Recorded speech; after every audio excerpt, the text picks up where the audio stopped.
Start recording.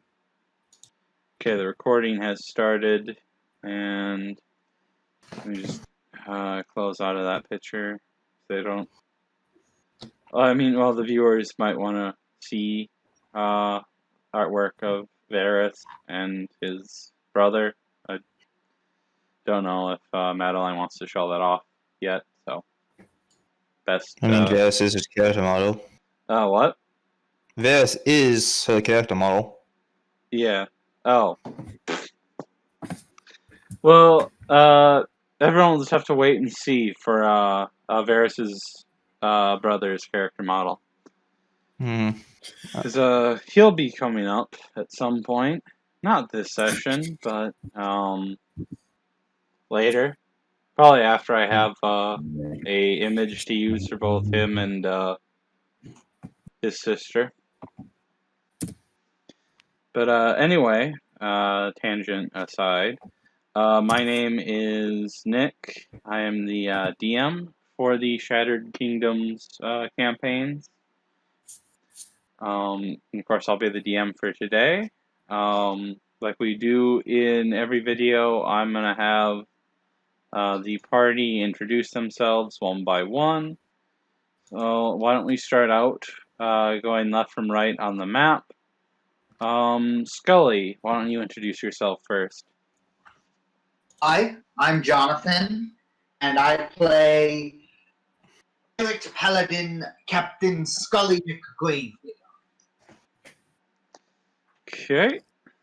And Scully's a pretty interesting character. Next, Tabby, why don't you introduce yourself? Yep. Hey, this is Lance Smith playing as Tabby the Second Tabaxian Ranger. Okay. And Tabby is also very interested. A little obsessed with lights or No, it's spoons, just like, depending on who you ask. it's light, and it's because I know. It's because of being a cat. Yeah, yes. I know. It's because you're a cat, and it's funny. But yes. Scully still insists that it is the spoon. Alright, moving on. Artie, why don't you introduce yourself? My name is Josh. I am playing... I don't know why I'm doing this voice. Wait, was that like trying to establish the fact that your character's a warforged or something? You're trying to be robotic. I have no clue what that voice was or why I did it. It just happened. I'm Josh. This is my warforged. He is... Well, warforged disguised as a human. He is a artificer. And he has guns. Yeah, that's about it. Alright. Yeah, he has guns. He has a big, like, cannon he can summon, kind of thing. Yes. And, Oh, sorry, go ahead. Nothing, never mind. Okay. And next, let's have the person who can summon a sword introduce themselves. Varius, with the new artwork. Why don't you introduce yourself? Oh, okay. I'm Madeline. I play Varius, who's a tiefling sorcerer, and yes, he can summon swords. He likes doing that. Except Nick keeps destroying my swords. Didn't I only destroy your sword once? Twice. Okay, fine. That's fair. And next is Midori and his... Oh, yeah. Next is Midori and the Gloctopus. Introduce yourself and your pet friend thing. Introduce the Gloctopus as well. I am Jeremy. I play a water Gensai at Ganassi. Jesus. Midori. And my familiar is an octopus familiar that has guns. Yeah, hence the Gloctopus name. He is nicknamed the Gloctopus. And last is Nick, who plays Seabreeze. He currently isn't with us right now, so we're just saying that Seabreeze is asleep in his cabin on the airship after having another glance at dusk. he seems to be a bit obsessed with that book at this point. I think that's the third time he has passed out from reading it. Although I think that is everyone, right? Yes. All right. So I think so. Just making sure, because we tend to have different party sizes in the different campaigns that we do. So I think, isn't it like every single one more or less has a different like party size? It's more or Generally. less. I think Well, the 5. evil one and your one, Joshua, might have the same, but Our original campaign as well had 5. yeah. I don't know, it just feels like there should be like one more person or something. But maybe that's just because Nick isn't here. Yeah, that's probably it. Yeah. Well, anyway, why don't we get started? It is morning the next day after you guys have gotten aboard the airship. You can tell as you get up, the airship is in the air now. You are all, with the exception of Midori, awakened by the sound of feet kind of like running down the hallway, and like you can hear them knocking on Midori's door. Do any of you go to investigate what is going on? Varys will peek his head out very annoyedly because he's tired and needs his beauty sleep. All right. What is? Tabby tries the doors, but he's basically still half asleep. Okay. So Varius okay. Artie pokes his head out. He seems very well rested. Okay. What is that noise? You want just get an old man getting sleep out there? What the fuck is making all that noise in the morning? Alright, so as everyone's like peeking out, you see 2 soldiers enter Midori's room, and then they start like dragging out the dead body of someone else, and they just start marching the body down the hallway. Looks like they pass by Artie, if Artie wants to say anything. They pass by Scully's room, and they basically they bring him to the engine room and throw him in the engine to be cremated. That seems a bit. Doesn't he have a family that might want to say goodbye? You know, be there. Okay, fine. They don't throw him in, but they just put him there for safekeeping because that's kind of the most secure area of the ship. You going to attempt to cremate the body before it's inspected? Oh, gosh, Stone is killing people like this early in the morning. You snapper whippersnappers killing people first thing.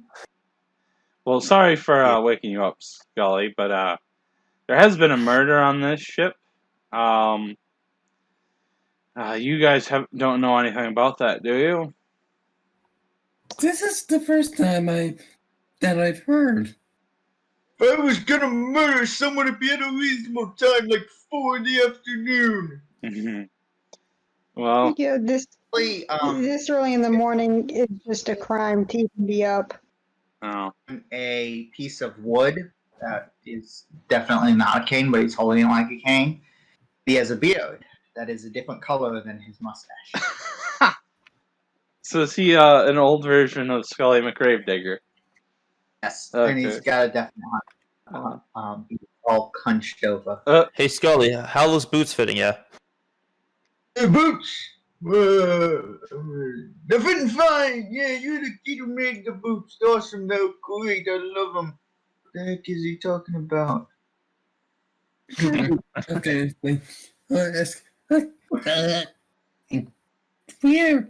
There's been a murder on this ship and yes, I think Tabby has the right idea. That's what we should probably be focusing on. Yeah, Okay, so what exactly happened? Well, I haven't quite questioned Midori yet, but it sounds like some soldier was heading to deliver a message to Midori or something like that, and someone snuck up behind him and put a knife in his back before Midori could really get a good look at who it was. I would like to inspect the body.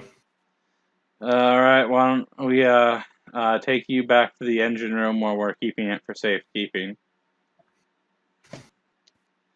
Let's see, Crowley will, actually, I'll stay here with everyone else. I actually have a message I need to deliver to Varius in private. Oh. Okay. May I come in, Varius? I suppose.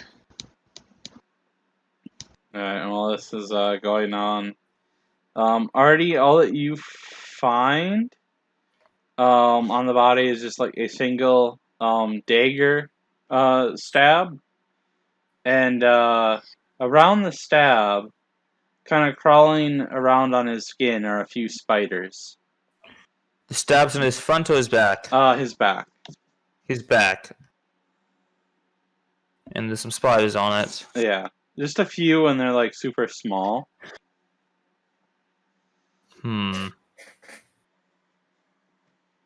We may have a problem. Yes. Man, Varus? of course you have a problem. Varus? Yes. I don't really know how to tell you this, but we got a message from Tamara about your siblings. What about them? It would seem that either the green hands, the white flower, or the some other enemy force has seemingly kidnapped them. Varys will just. Sorry, what was that? I was just gonna say we do believe that it's most likely the white flower, though. Will look straight ahead, not saying anything, and then he'll just slowly look angrier and angrier.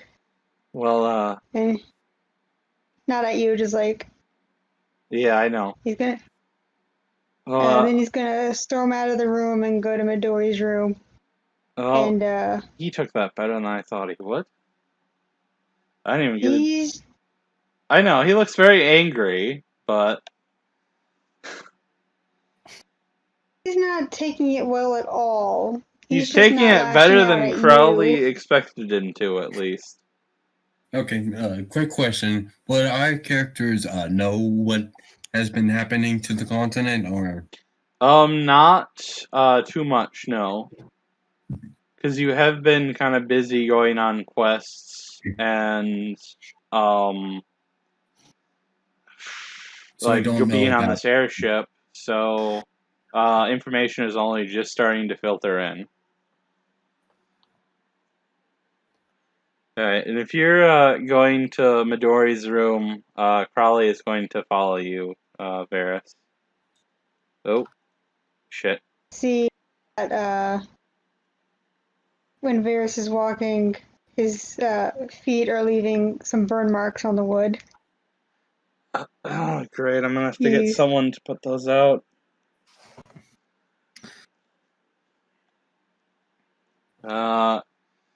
Do you knock on the door, or should Crowley knock on the door? I storm in. Alright, you storm in. Yes. Crowley kind of follows a bit shyly behind you. No, he didn't even go in there, did he? That's right. I'm gonna just inspect the room, try to see how the guy got in there and stuff like that. I'm going to cast Prestidigitation to clean up the burn marks that have been left by Midori. As long as Varys. Wrong character. by Varys. When you burst in, I say, so much for knocking. And I'm also going to use it to clean up the smear of blood from when they dragged the soldier down the hallway. Alright. Sorry about that, Midori. He's been through a lot. Some bad news recently. To say anything, I'm just inspecting the room. Well, No, sorry if to hear about he that. wants to And sorry share about with the you commotion what that's been happened, happening. that's up to him. I'm not gonna say anything. I don't find anything. Okay, I Makes you do need angry. to question you though, Midori. Like, what were you doing when this happened? General stuff like that to hopefully rule you out as a suspect. Well, I I'm was just tossing things around the room. Okay. Uh, And while this is happening, I'm actually go to Artie and say, "So, what did you find?"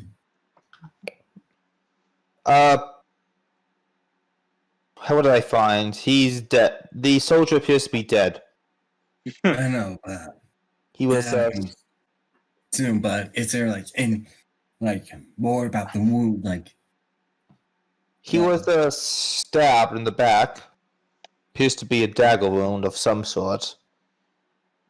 There are some spiders as well, but I'm not sure if that's from the ship itself or from the assassin. It's quite possible that Rover is just, still, that that would definitely help if it does link to the assassin. Then still, it's quite interesting to finding spiders. Yeah, small ones. Still, either is Rover, either Rover is, either Rover has litter, or like you said, they were in the ship, or possibly dealing with somebody in leagues with Wolf.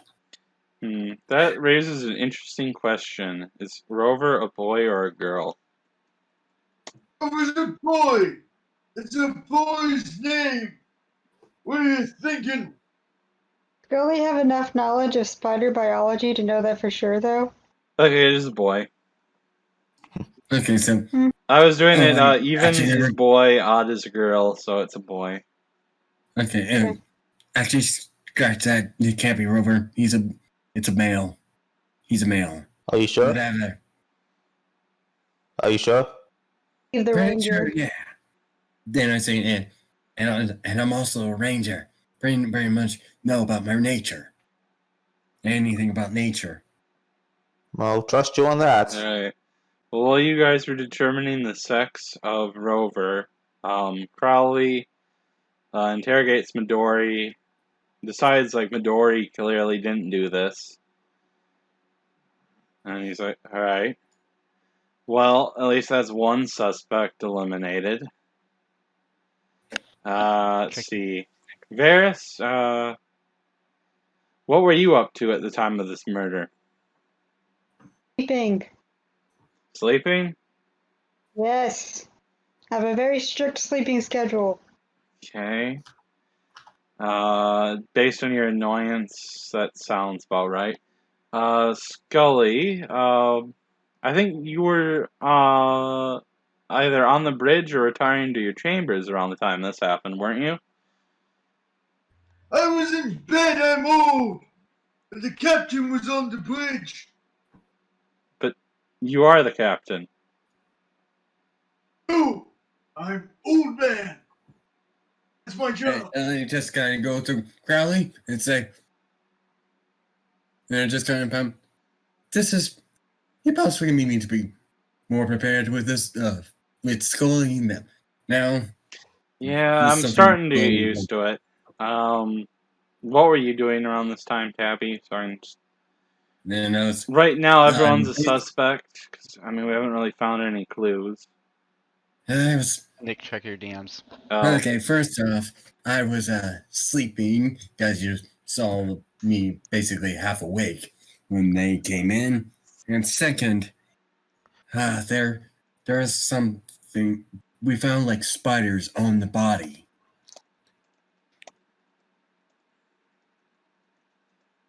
Well, already found spiders on the body.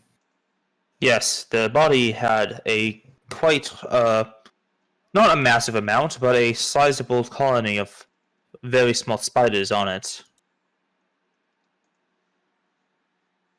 This or someone who follows her? What's I? What was I it? said, so Lolth did this or someone who follows her? Yes. So Mm, we're possibly dealing with somebody from the White Flower. Either that or his brother. Yeah, it's either the white hand, or not the white hand, the white flower, or the green hand. I mean, they're more or less the same thing. They're both terrorists. Enemies. looking even more agitated. Yeah, and they're both enemies of like all the great kingdoms, so they have that in common. Well, I guess there's really nothing else to do besides trying to interrogate the rest of the crew. That's that'll take that'll take a long time. Yeah. And how many Do you crew have a members better are there? idea? How many crew members are on board? 50. Well, there's 50 that are on the map. In reality, there is probably like 50,000. Or at least it's probably somewhere between 5,000 and 50,000. Probably leaning more towards the fives than 50. Midori How is gonna ask big is Crowley this if he ship? can assist It's like a with mile long. I know. interrogation. Probably not 5,000 then. Yeah. Yeah, it's like 500 at least. That makes more sense. Yeah, it's like 500. The ship is a mile long, so 500 people is. I mean, it's pretty much like almost like a skeleton crew, but not quite. Like it needs a few more people to operate at like full efficiency, but it is still working well enough at least. All right. Well, I think since it is morning, you might just want to like start your search at the calf and get something to eat. Like Midori kill is gonna two birds with one stone. Midori's gonna ask if Crowley can if he can assist Crowley with the interrogations. I was hoping all of you would help me with that, but yeah, you can assist me in the interrogations, Midori. Hold on 1 minute. Then What were you doing during time of murder? what was I doing? Hey, just got. Hey, we Okay, just got yeah, Whatever yeah, that's basis. fair. That's fair enough. I was using a secure connection to talk to Woodburn. He was updating me about current events. Let's see. What exactly do you guys know about current events? So I don't tell you stuff you already know. Not much. We just. Just what you told me earlier. You do know not that like much. every like great kingdom on the continent was attacked by the White Flower, right? Oh, that. All right. Wait, what did you say? I said you do know that every great kingdom on the continent was attacked by the White Flower, right? What? Every do. great kingdom. Every great, Barul, the Confederacy, Nolave, and the Empire. What? Also, the leaders of all four kingdoms, the White Flower also tried to assassinate them. As far as I know, none of those attempts succeeded. As far as you can tell. Well, I mean, it's not like we know everything that goes on in every kingdom. As far as we know, the rulers are still all alive. We have only gotten confirmation on the King of Nolave. We haven't quite been able to establish whether or not Empress Terra of the Empire or Tin of the Confederacy are alive still, but that's just more because we don't have as much of we don't have as many friends in those countries, kingdoms. I mean, It's like, how? And it's like, how? Why? I don't get about trying to get to Peru, but let's see the other kingdoms. apparently, the White Flower's trying to send a message. They delivered letters to everyone they tried to assassinate. From what I heard, Oh my god. it sounds like all the kings and queens of the kingdoms got one, including Woodburn. Something. He didn't. Midori's gonna interrupt and say and hold up a letter saying, "I got one too." Well, maybe that means that whoever did this, which is the White Flower, maybe they consider you guys just as much of a threat as the kings of all the kingdoms. How did you? I guess that's kind of a bit of a what? compliment, I'd guess. So what? The assassin just hand the leaders Did they just hand the leaders a letter and then try to stab them or something? What happened? It sounded like from what we've heard, with Empress Terra, they shot a messenger through the eye, and she and her guard ran to a shelter. They shot him. Yes, the assassin shot a messenger and then seemingly disappeared. I slightly adjust my crossbow uncomfortably. Okay, and from what we heard in the Confederacy, a similar thing happened to one of Tin's messengers, although she shot back and killed the assassin. It seems like, although the King of Nolave apparently, the bolt went through his messenger and hit him in the chest. He's still alive. The rest of his whole guard swarmed around him to keep him safe during that. Stuff like that. Woodburn got hit. He said it was more of an annoyance than anything else. He said his hair got singed by the eldritch blast that burst forth from the message when he tried to read it. So they have Midori chimes in and says, "Yeah, that exactly happened when I opened my note too. In the messenger, you guys say it was just one of the guards, and he was came in and was stabbed in the back." Yeah. I mean, So that it's sounds similar to what... so- oh, sorry. I didn't mean to cut So you it's off. someone with a ranged weapon who also knows magic. Huh. Well, since this all happened around the same time, it's not the same person.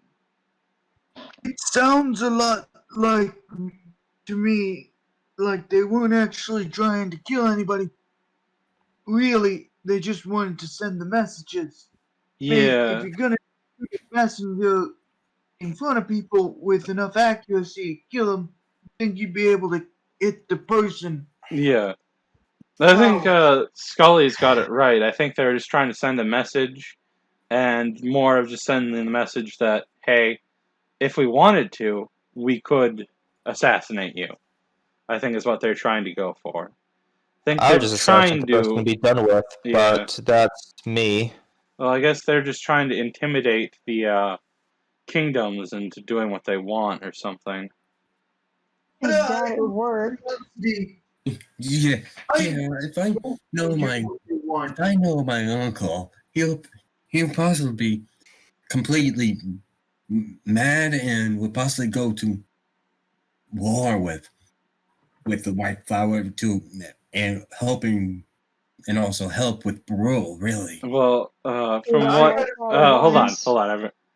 From what I heard, there's at least an attempt being made to make some sort of continental army or something that has soldiers from all the kingdoms. It's still in the infancy stage, but it sounds like just about every kingdom now is sending troops to the White Flower to try and stop this from happening again. I got a question. Yes? This might seem really dumb, but why don't we give them what they want? What do you mean? I mean, what they've asked for, as far as I'm aware, is freedom for their country. Now, whether or not we're fair, it seems like a lot of people are dying, and I'm rather confused as to why we aren't just giving them what we want and ignoring them. Okay, I mean, that is the main thing that they're asking for. They have asked other nations to attack us, stop trade with us. Well, that's stupid, but okay. Yeah, there's stuff like that. Otherwise, that would be on the table, but Also, from what it sounds like, they've attacked other kingdoms as well. That is a little bit more of a provocation. Yeah, they're I'm just trying to figure out. provoking everyone. Yeah, I'm yeah, just that's trying to figure far. things out. I'm old. Yeah, this is far from just wanting freedom. This is something else. By the way, what does the and I look at me say, what does the letter say? No, I have more DMs.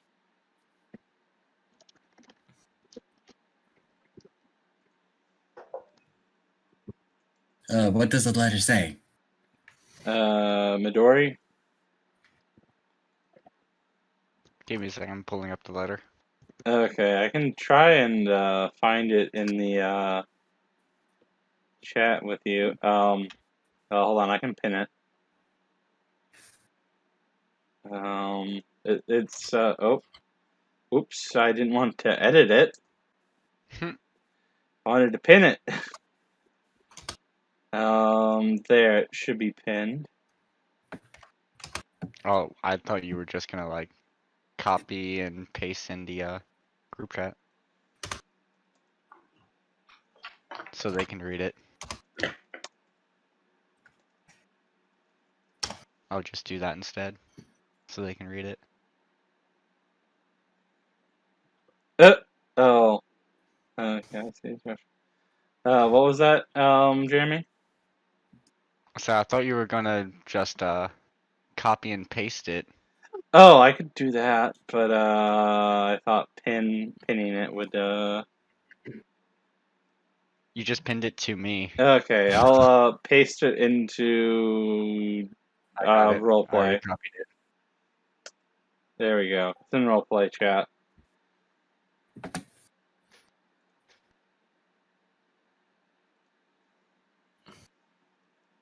Then you can pin that if you want.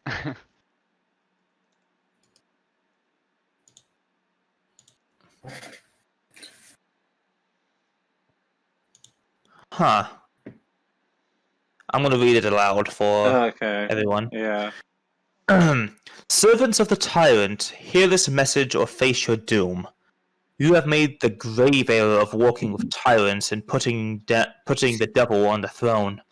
Our people bleed because of your atrocities, but in her mercy the goddess offers even such beasts as lowly as you mercy. You cease your quest and kill the devil you unleashed. Bring us the head of Woodburn, or you and all those you love will perish. We are servants of the goddess, emissaries of the green hand, and the true sons and daughters of the white flower. The crimes of the tyrants shall be drowned in the blood of the devil, and by the deeds of the mercenary. Long live the goddess, long live the green hand, long live the white flower, death to the tyrannical bastard, Woodburn, may he rot in hell. Seems like a nice fellow. Yeah, I mean, this to be fair, I wasn't a big fan of Woodburn to begin with, but Why does everyone hate Woodburn? this seems a bit overkill. You know why? We've said it. Because he's I'll type it in the chat. Wait, have I said in the hold on, I'm just gonna type it in chat in case I haven't said it.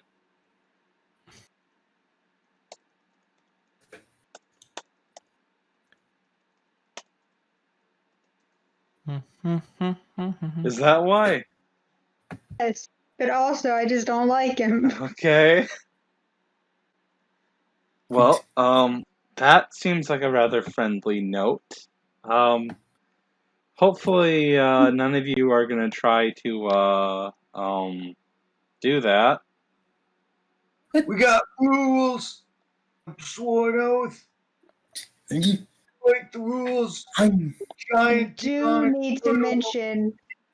I do need to mention that you just told me they kidnapped my siblings. That is a fair Yes. point. I would- kind So of they, have my family on the line here. yeah. Well, we'll keep an eye out for them. If we hear anything, you'll be the first to know. You'll be the first on the That ship doesn't make to know. Okay. that does not make me feel much better. Oh. I mean, No, we I wouldn't blame you, do Varus. have spies more or less in every kingdom and just about every city on the continent. So, if And yet they, they did not stop my siblings from being kidnapped. well, I mean, their job isn't to stop those kind of things from happening. Yeah. That's like more an army thing, and well, we do have the largest army. So They they can't just be. sat there and watched. Well, no.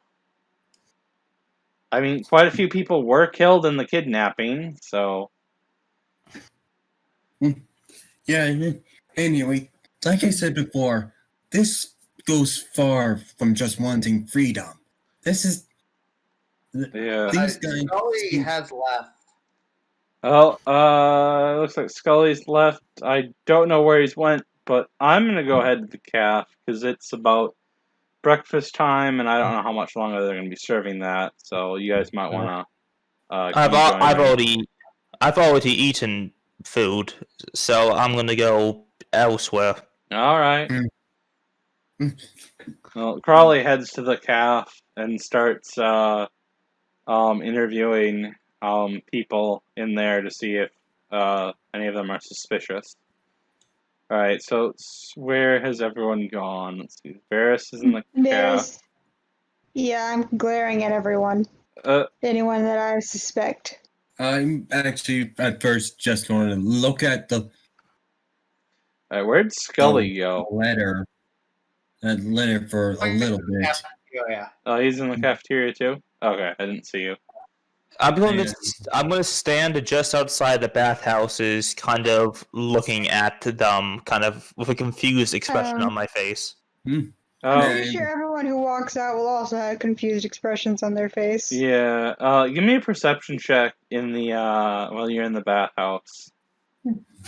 I haven't full. Is- Who, me? Yeah, give me a perception check to see what you see.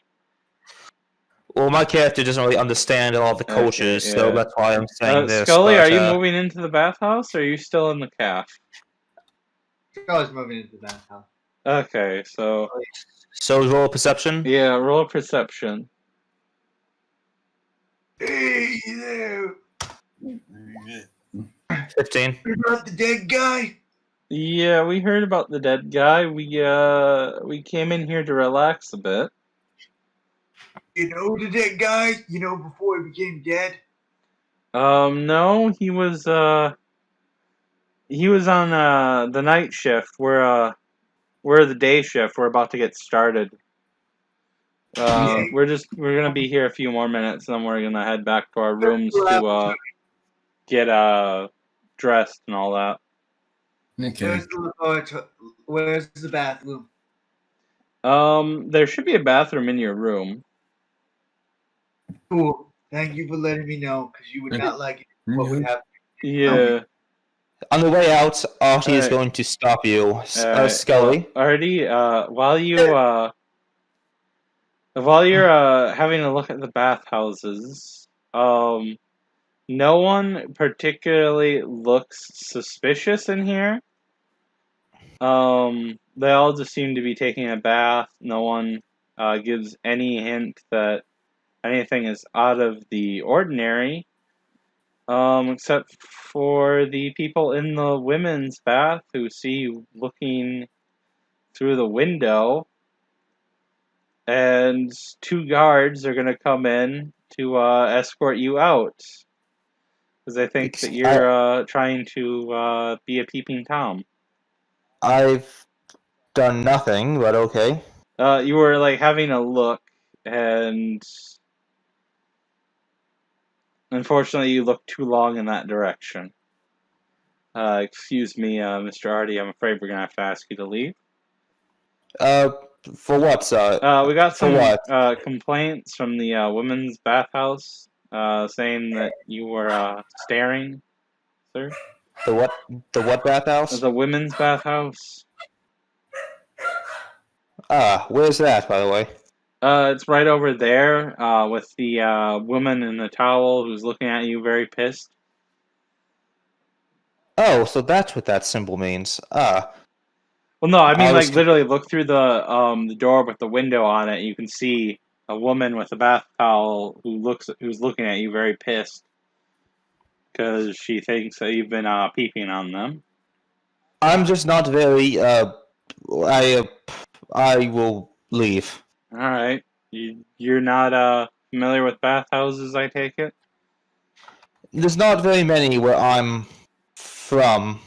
All right, well, we'll let it slide this time. Just don't let it happen again, or we'll have to do something about it.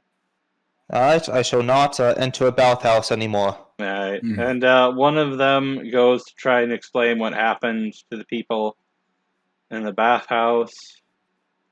The other one is gonna guard the door to make sure you don't try to like get back in here anytime soon. So everyone Okay. in the I'm gonna go- bathhouses, more or less, is, for now at least, seems to be unsuspicious. Hmm. And I'm gonna go find Scully. while this is happening, I want Okay. to look around like 4, at the cafeteria because I'm 6, planning to 8, eat. 10. So, Scully, Nope. I am as you know, I'm not very familiar with a lot of outside cultures. But it seemed like you're able to walk on the bathhouses just fine, yet I was escorted out when I entered. Did I do something wrong?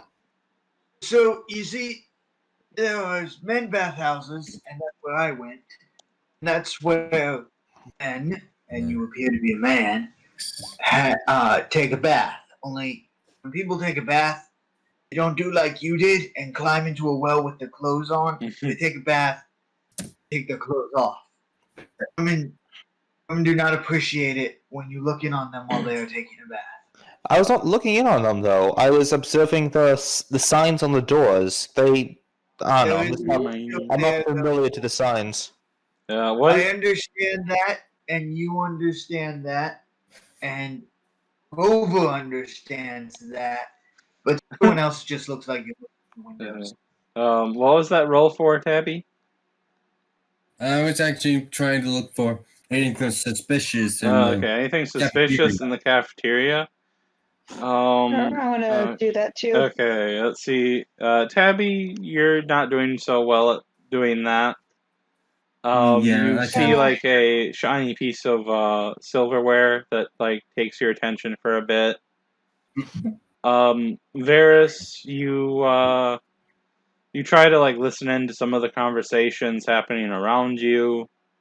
The people kind of at the tables by you are just like talking about how they're glad their shift is over and they're looking forward to going to the bathhouse later to get some much needed relaxation. They're talking about friends and family who got caught up in the attacks on Barul and the other kingdoms. And that's more or less what they're saying. They don't really seem to give off any indication that they are like suspicious. Well, since that did not work, I actually want to. I actually have a little wanted. What's that for? You'll see. Varus's frown gets even like deeper. He's very angry now, And I or actually kind of frustrated. Anytime. Go One to. of the soldiers is gonna sit across from you, Varus. Uh, excuse me, Varus, right? Yes. Uh, I I heard that the White Flower um kidnapped your siblings. Is that correct? Yes. But I figure that you're probably gonna go after them at some point. But well, in one of the attacks, some of my family members were kidnapped too, and I was wondering when you rescue your siblings if you could do me the favor of keeping an eye out for my family. And the guy He looks will. a bit like sad and downtrodden. Varys's eyes will like soften, and he'll be like, "Yeah, yeah, I'll look for them." All right, thank you. There's my little sister. She's about 6 or 7. Her birthday was coming up around now. I can never remember the exact day. I've been on deployment way too long. I forget things like this. Been away from my family far too long. But she's about yay high, and he like puts like a hand up to his waist. She Mhm. knows like a few cantrips. She just started going to like a school for wizards and mages. So she's a little bit of a wizard. And she claims that she's the best wizard in the whole continent, but that's just Mhm. childish boasting. Mainly, she just knows how to cast Mage Hand and what else was it? Well, she also has been known on occasion to cast Eldritch Blast, but I don't know where the hell she learned that. Probably for the best that you don't know. Yeah, probably. But she's one of them. There's my mother. She's about the same height as me. She served in the Brilliant Army, much like I do now. She retired a few years ago, though. Depending on how much warning they had before the attack, she might be wearing Legionnaire, Brilliant Army gear. Uh, and there's my cousin. He's kind of an annoying man, but he knows a thing or two about trading. He's a bit of a merchant, and he prides himself on it. He was trying to like set up shop somewhere else. Maybe if you rescue him, maybe he can set up shop here. Maybe. He might even do it for free if you rescue him. Well, setting up a shop is pretty difficult to do free. Well, I meant like But he wouldn't charge the ship or its crew anything. Like he'd subsidize the whole operation. oh, I was gonna suggest my trying to convince my parents to sponsor him. Well, that could work too. Your parents could probably set up some other businesses here if you wish. Yeah, I can try. But just keep an eye out for him. You'll probably be running into the White Flower considerably more than I will. And enjoy your meal, Varys. I hope you find your family. You too. And he starts to walk off, and from like how genuine he seemed in that conversation, you generally feel like he's probably not the guy who did this. Well, the fact that you said that just makes me, the player, more suspicious. But Hold noted. on. I need a calculator because I suck at math. Let's see here. So, 30. Oh no, 31. Because he counts as one. 31 minus. Okay, so 14. You guys are getting close. Anything else anyone is doing? I actually want to talk to I'm still Crowley following just Crowley. 1 minute, just to tell him a little plan about to see to get a reaction out of the. Yeah. What was it you wanted to talk about, Tabby? Well, I have a plan, but honestly, no. But it's a bit childish. Let's hear it. Well, how about you?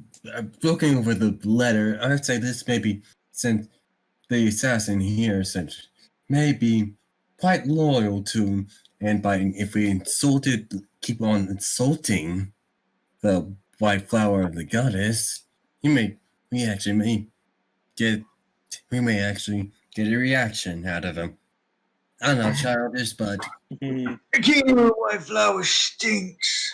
Crowley adds on to that by shouting at the top of his lungs in the cafeteria. The goddess of the white flower is a, and then the like a horn or something on the ship blows, which kind of serves as a like censorship thing for him. But everyone in the cafeteria is looking at him. Varys is looking at him in shock. Who is looking at him in shock? Varys. Also, I would just like to say that the green Oh. hand sounds like a gardener's guild. Yeah. Alright, so that's higher. So, as he finishes saying that, a knife, ends up, like, in his shoulder that was meant for his throat but missed because he kind of, like, jerked out of the way at the last second. A crossbow bolt is fired and kills, this guy over here. And this soldier is going to run out of the room.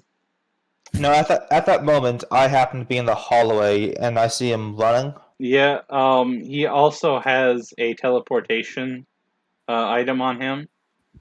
So he teleports to an unknown location of the ship.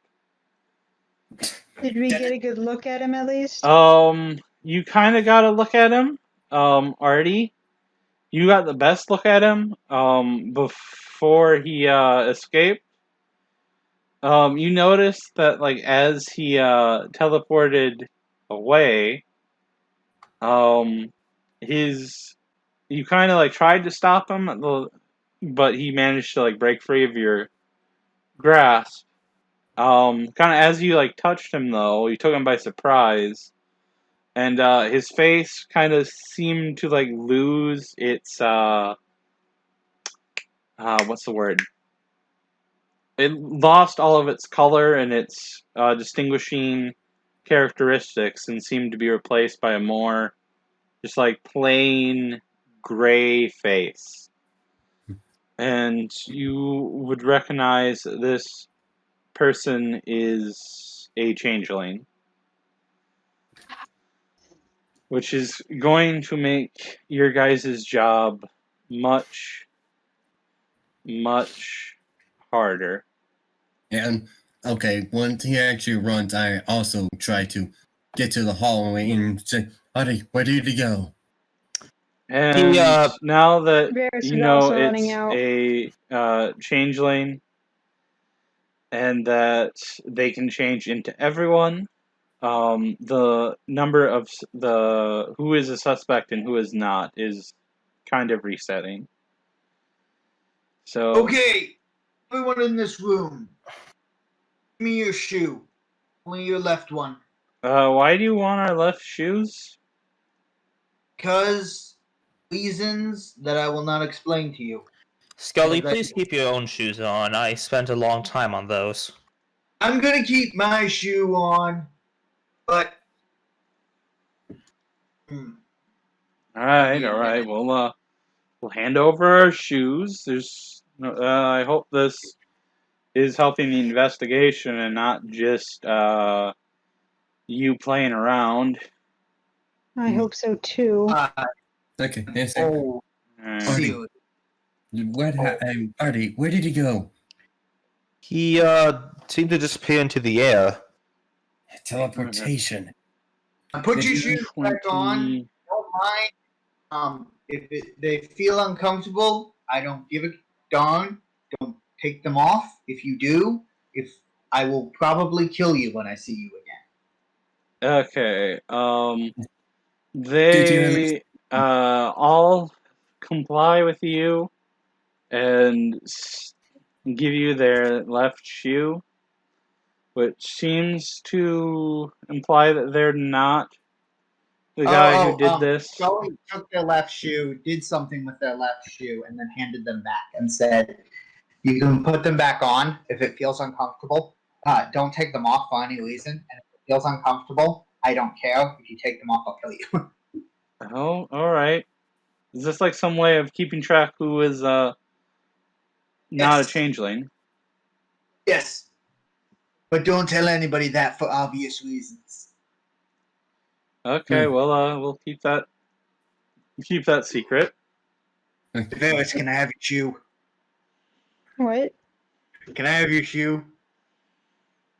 I suppose. Cool. Are you gonna ask are you the doing whole to party it? for their shoes? What? So are you gonna ask the whole party for their shoes? All the ones who were in the room when the guy ran out. Okay. I'm going to say, why do you need my shoe? I need your shoe so that I can make it so that I can identify you later. The only part of What are you doing to the shoe? I don't have shoes.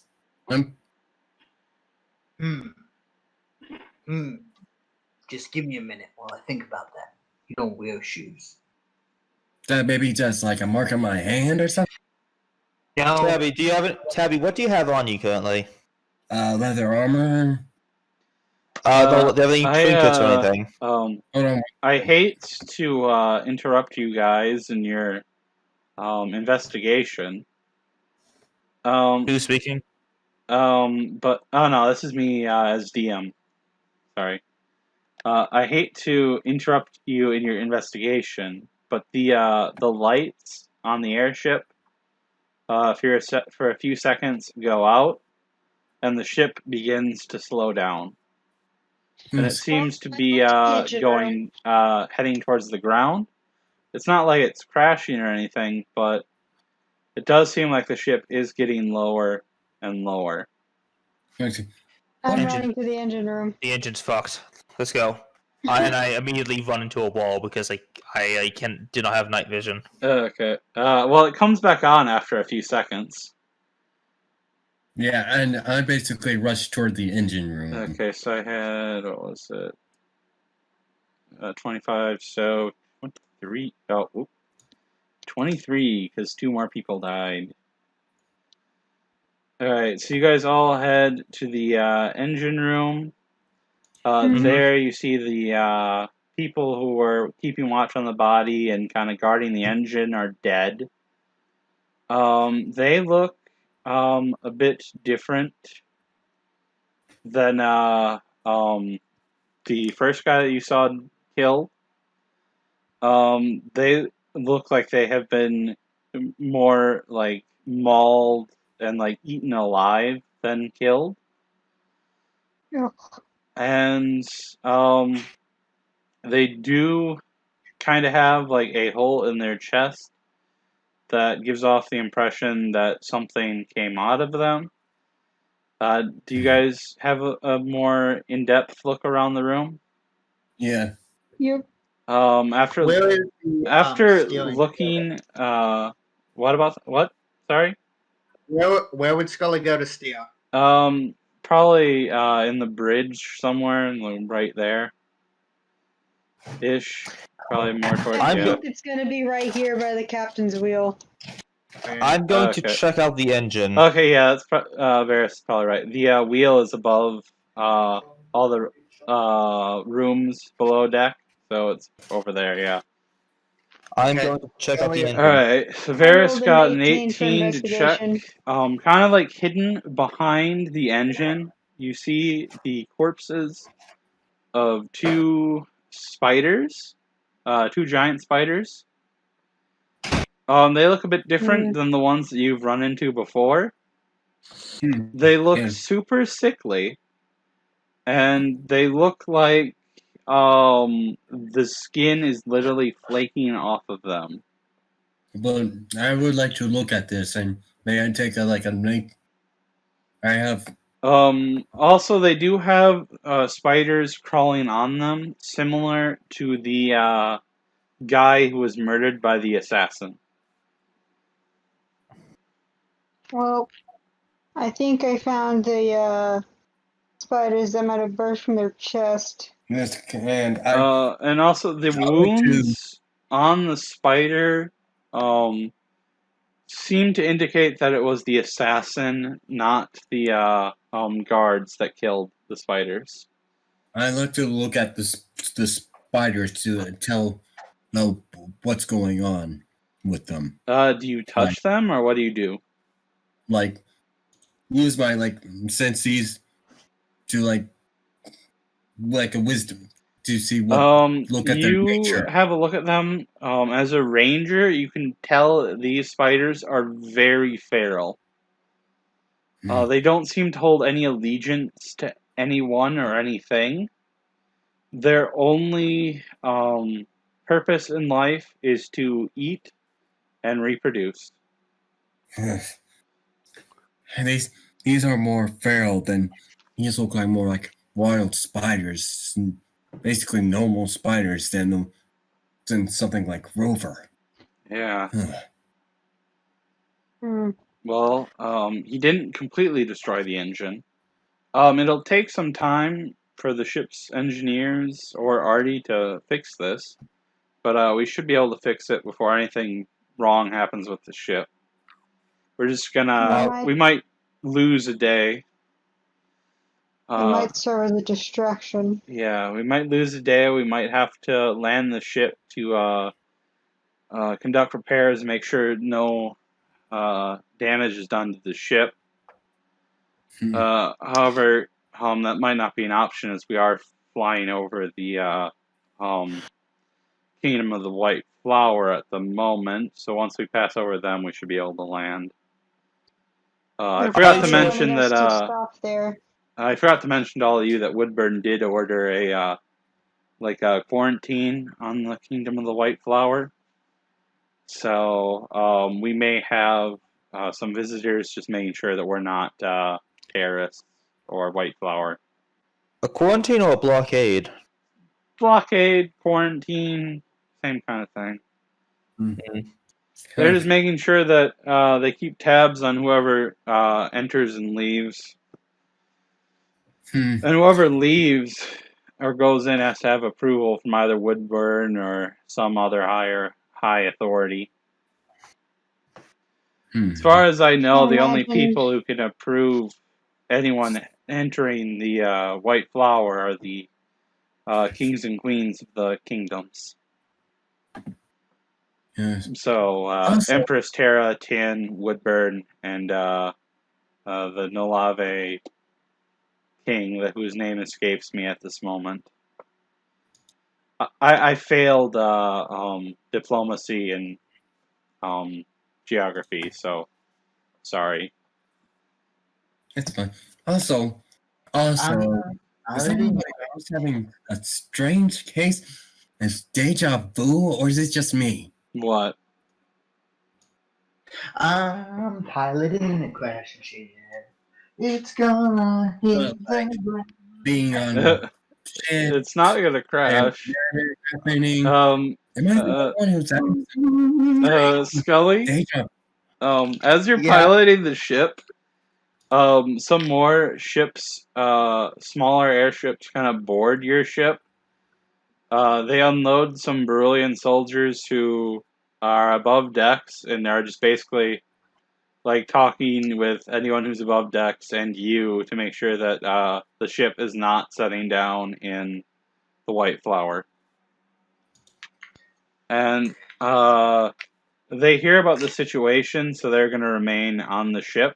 So they don't want the assassin escaping with them.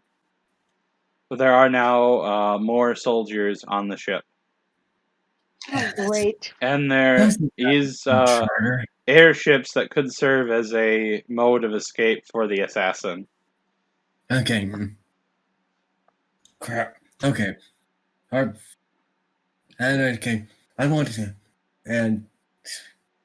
Okay. I want Hey, Alright. this is Scully up top. I just wanted to let you know that there are more people on board now and a bunch of little airships that someone could try and run away in. So, just so you know. Alright, I'll have my men keep those under guard. We're gonna head over to the main lobby, see if we can find the assassin there. If that fails, we'll come up to get you. All right? Okay. So, keep those ships under guard. If anybody tries to get into them, send them to me, and I'll know what to do. Or if they get uppity about coming and seeing me, you can just kill them. Seems fair to me. Throw them right off. All right. So before any of you guys leave, there is an explosion by you, and the checkpoint that leads into the bridge explodes, killing everyone inside it. Some soldiers go in to investigate, and some of them get murdered by more spiders. They kill all the spiders, and this happens. The last spider and last soldier to go down, they go down as you guys open the door to see what's going on. And the spiders were in the emergency supplies, and they seem to have eaten most of the emergency food. I'm getting very frustrated with this situation. Okay. Let's focus it. Alright. I think we should. Okay, it's basically close enough. So, well, he can't have gone and a arrow like strikes one of the soldiers in the back of the head, and you see a figure run out before teleporting away. Can I try to shoot a crossbow at him before he goes? Make an attack roll, actually. Yeah, make an attack roll, see if it hits him. How close is he? He's within range. He's not gonna have any negatives. Do you want to put hunt? I've been rolling so crap lately. So he's within, you'd say, 60 feet? Why? Oh, are you gonna try and grapple him? Yeah. Make an attack roll.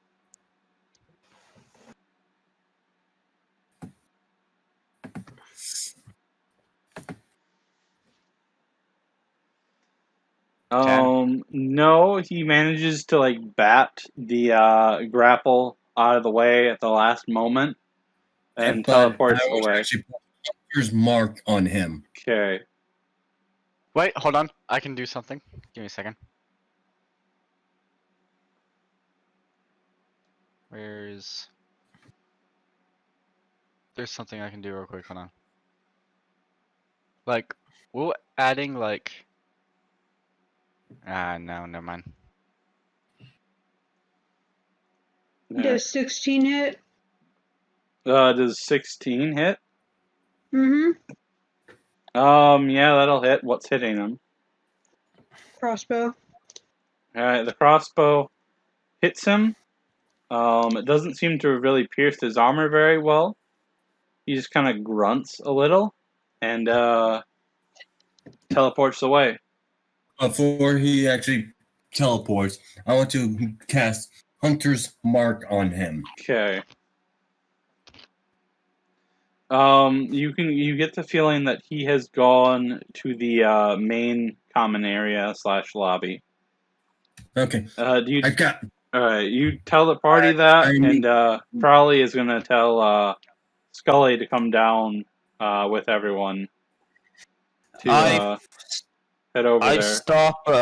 I stop repairing the engine in order to try to investigate the commotion. You see a lot of corpses.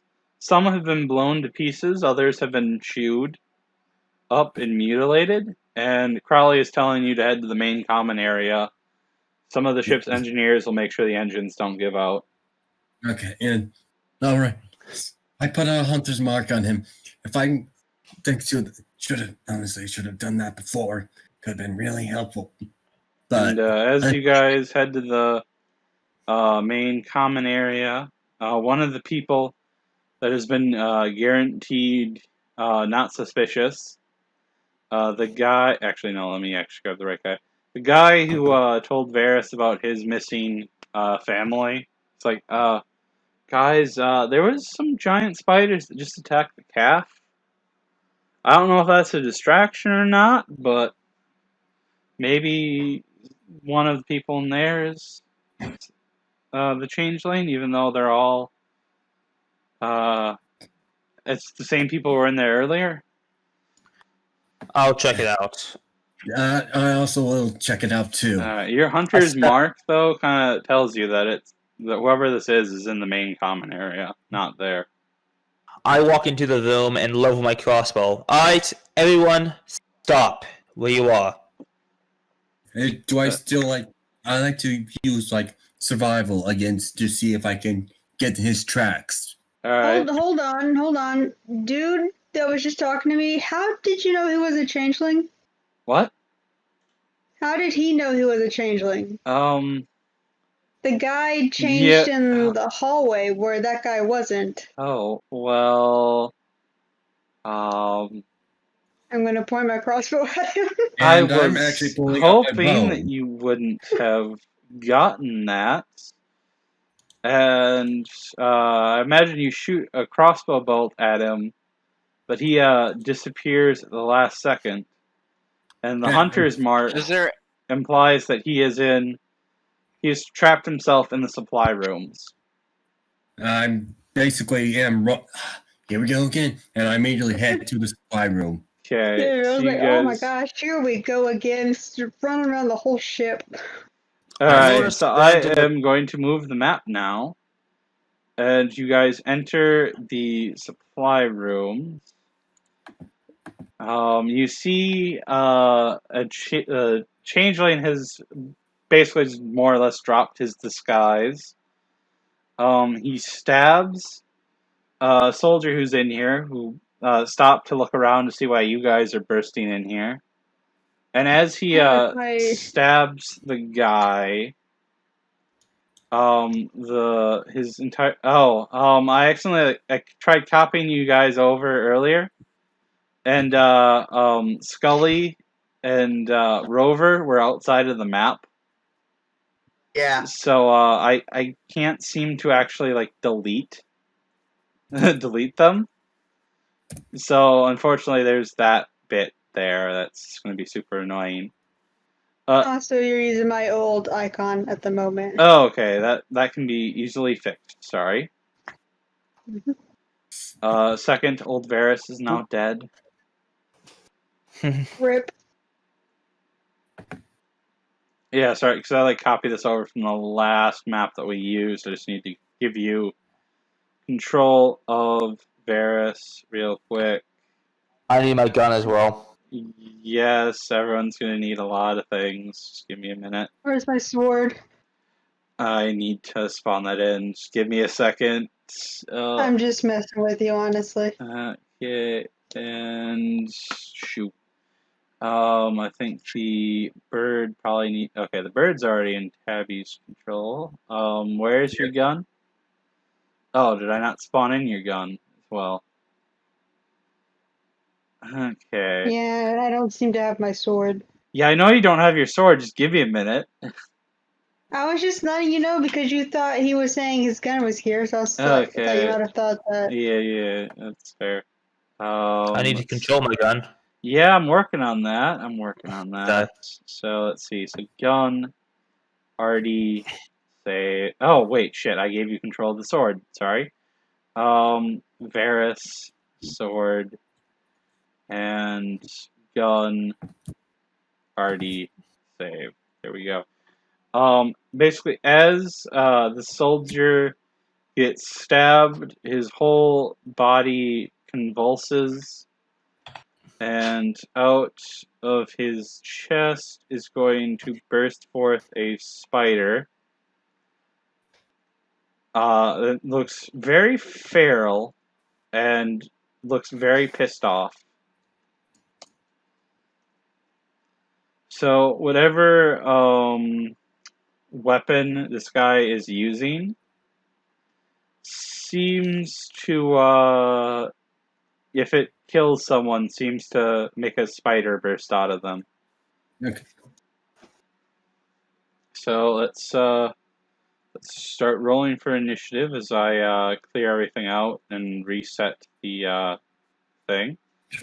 Alright, so let's add a turn to Hardy, Varus, Midori, Crowley, let's delete Seabreeze because he's asleep, and add Scully, add the Brilliant Soldier, add the Brilliant Soldier Elite, Feral Spider, Green Hand Spider, and the Assassin Changeling thing. Okay, so I need to roll 1, 2, 3, 4, 5, 6. Make 6 rolls. So just give me a second to roll initiative for all the people I have to roll initiative for. Roll 6d20. So 19. So basically, the green hand guy is gonna have 30 with his bonus, more or less, because he's more or less gonna go first. I thought you already went first with the stab. That was as you're Yeah, that walking was good. in. He's gonna get an action after that. Let's see, so Like a 7. surprise round. So Green Hand Elite Spider is going to get the 17 with its bonus. It's going to be 20. Feral Spider is going to get 16. So it's going to be 19. And the Brilliant Soldier is going to get I don't know. It should be Green Crowley then. So he's going to have like 10. Brilliant Soldier Elite is going to have 7, and the Brilliant Soldier have 4. No, let's make it 5. Give them a 1 bonus. So I think that's everyone in. Descending. So it's the Changeling Assassin who's going to go first. He's going to move over here, being careful to avoid the Feral Spider. And he's going to attack the Brilliant Soldier over here.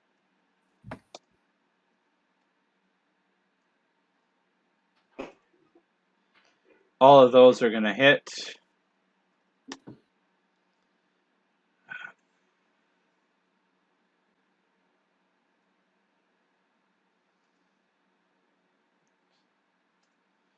Slash roll.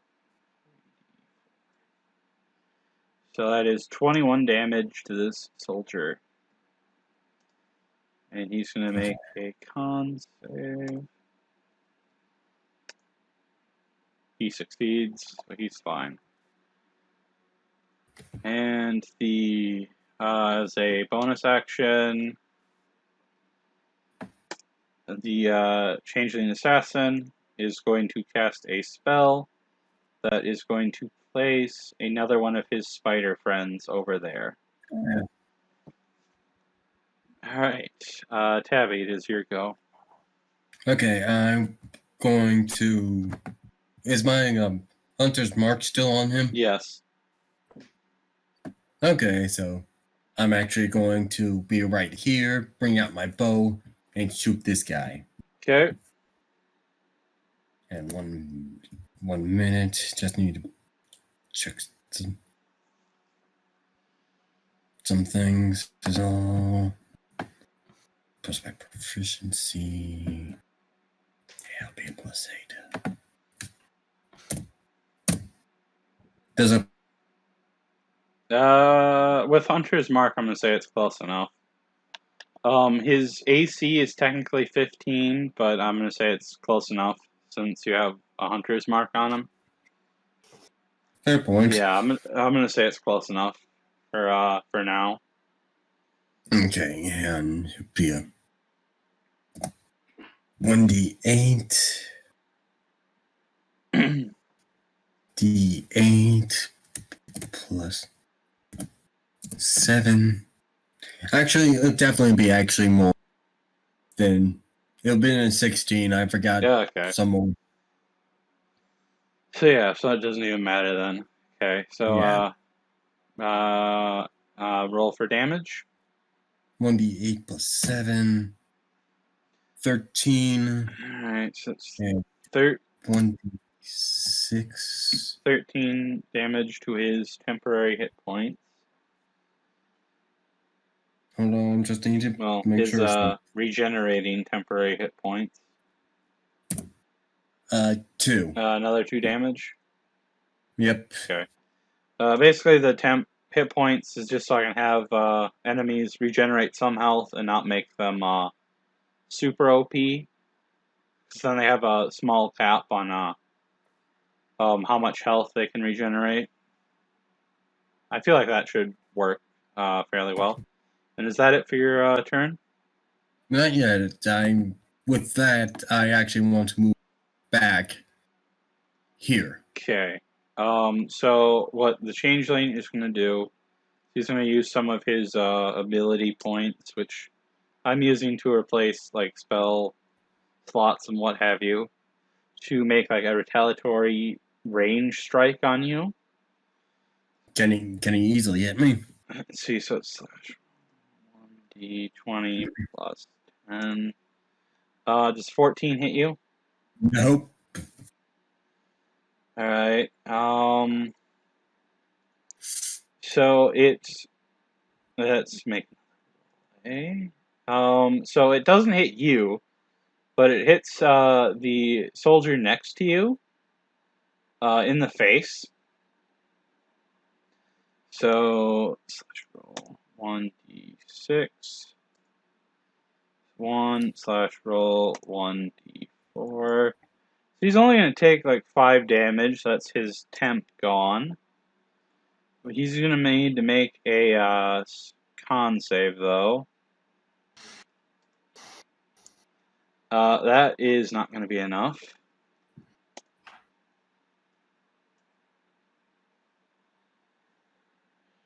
He starts to grab his chest, and he has like a shit ton of chest pain. He almost like crumples over, and he's going to take 27 points of damage. And let me just make a little mark on him.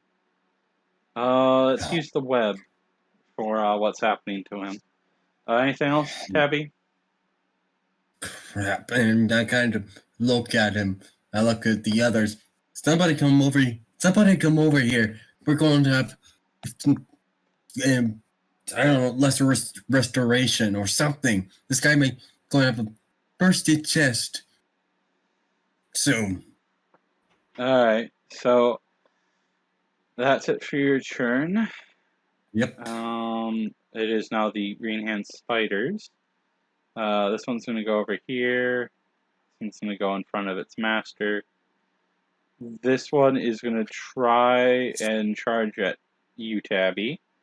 Resolve the two soldiers first, since they have the same AC. One of those will hit. So slash roll 1d10. So it's going to take 5. And since it's a normal spider, not a feral or the changeling, he's not going to have any con saves. And 1d20 3. Does a 12 hit you, Tabby? No. And it gets bored with trying to hit you, and it hits the poor guy to your left. He's going to take 3, but since he's getting hit, he's going to make another con save.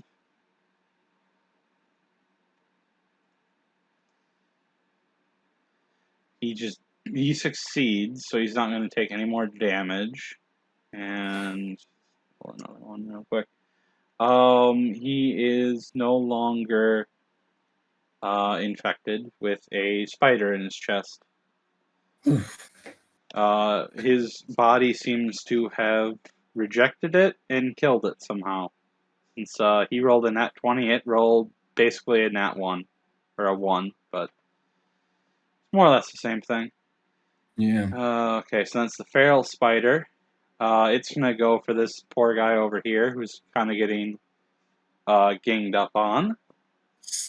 The spider seems to go absolutely crazy on this guy. Well, I guess not that crazy. But it does seem very intent on killing this guy.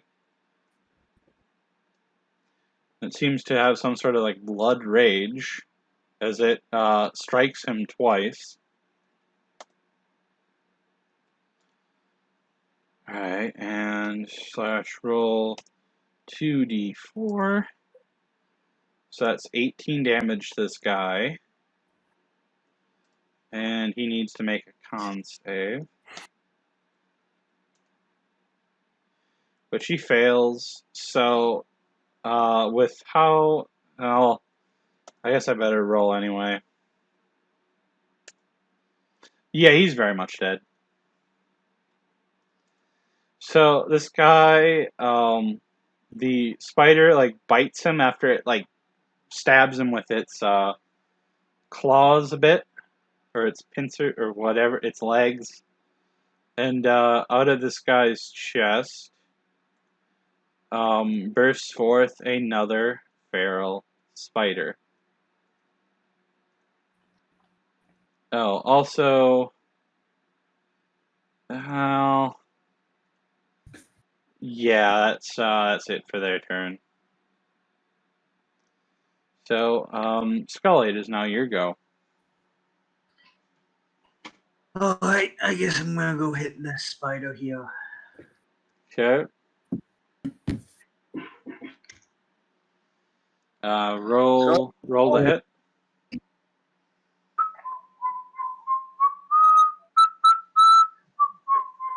Killing spiders this morning. Do do do da day. That'll hit. Hit it. Cool. Slash.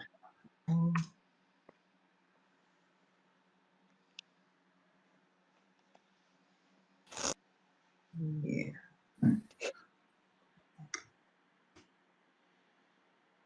Type 1. By 8.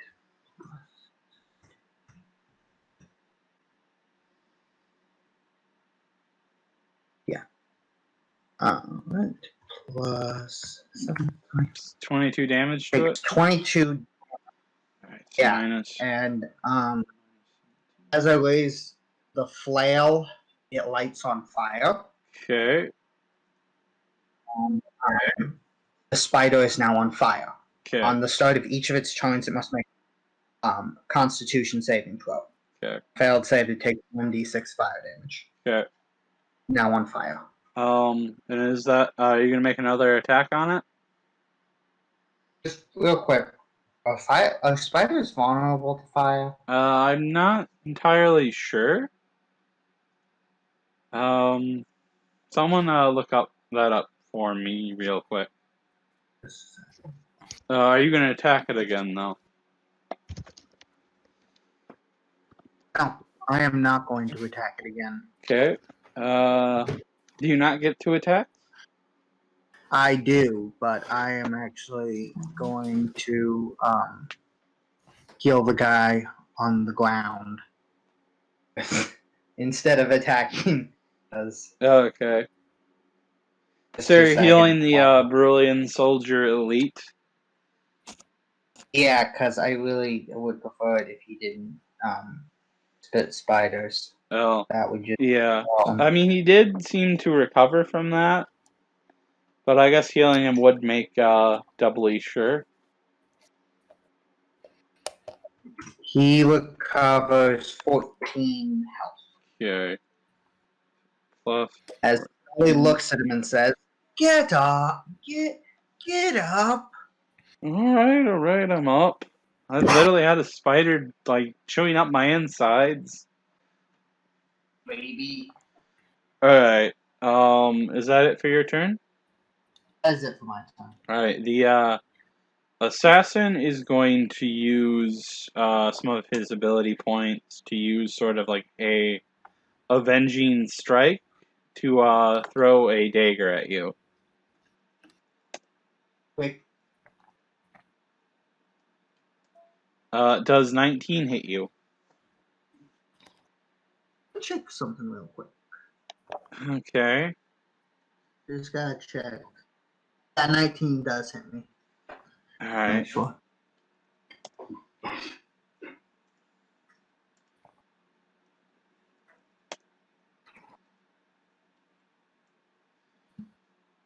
You're gonna take 5 damage, and I need you to make a Constitution saving throw for me.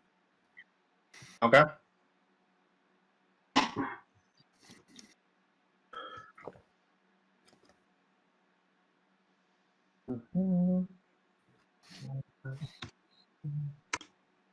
Alright, you succeed.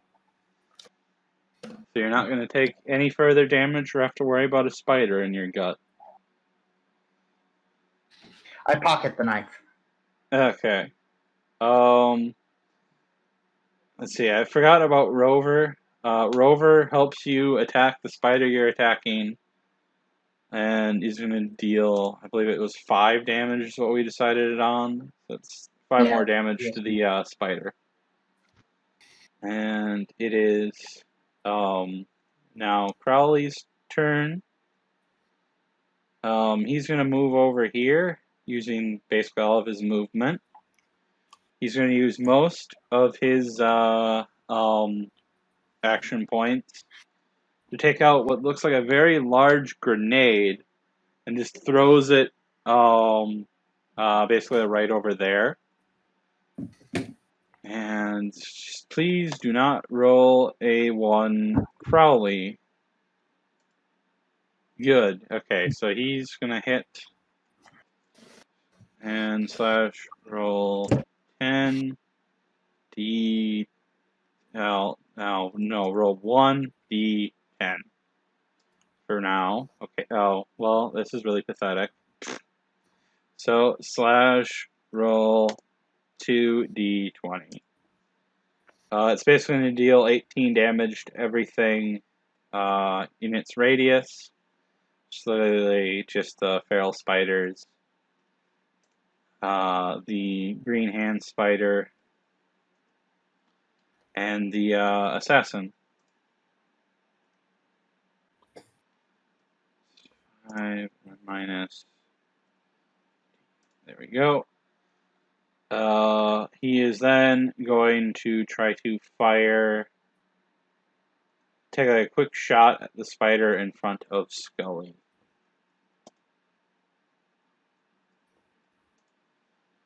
That's going to hit. Slash roll 1d20 plus 5. Alright, so he finishes off the spider in front of Scully.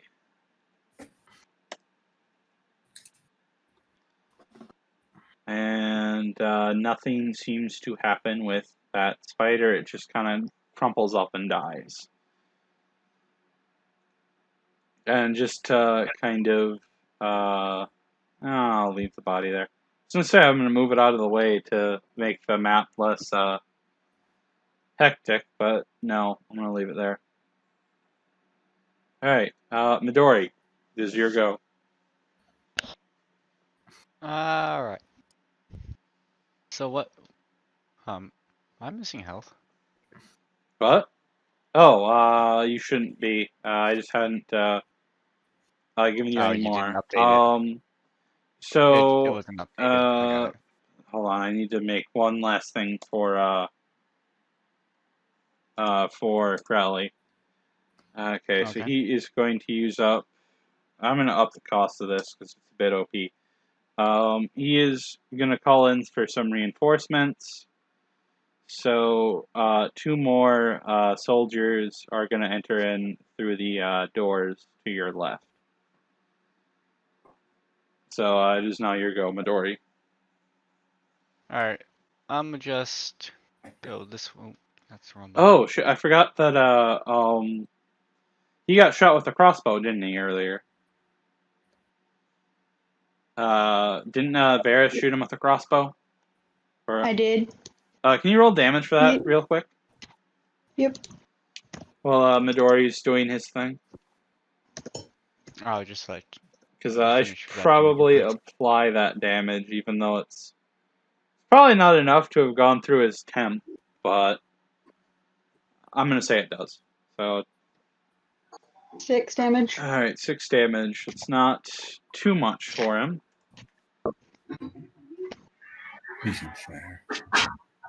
I guess I should describe this guy a little bit. He's just a changeling wearing Brilliant Soldier gear, but he has like a kind of holy symbol on a necklace around his neck. It's the holy symbol. What's it for? It looks fairly unique. On one side, there is a flower made of pure white, symbolizing the white flower. And on the other side of it, there is a spider with like a green hand tattoo on it. Is that they're threatening the genocide of like changelings? Like, is he not concerned about that? I don't think he knows. I mean, Varish doesn't know. I know. Yeah, you know. None of the party knows about that. He doesn't know about that. So he's just working with people who want to kill him. Interesting. Yeah. Interesting. He doesn't know that they want to kill him. I know, but I can't bring it up to him either because Yeah, Varish because doesn't know. Varus doesn't know. Tin knows because it was either the message or Loth told her right to her face. It's just me as a player sitting here like interesting. Yeah. Yeah. Alright, what are you doing, Midori? I moved right where I was, and then I'm gonna cast Shatter right in the center. Okay, is that a save or is that just a spell attack? It's a save. They have to roll. What kind of save? Dex? Constitution. Constitution, okay, so let's roll. Let's roll for the feral spiders first. 2d20 minus 5. Does an 11 succeed? No. Okay, so they don't succeed. So let's roll 1d20 plus 2. 16? Yes. Okay, so then slash roll 1d20 plus 7. I'm assuming Yeah. a 27 succeeds. Yeah. Alright, so on a fail. So the ones that succeeded take half damage. The one that failed takes full damage. Okay, and roll for damage, I guess. Yep. Give me a second.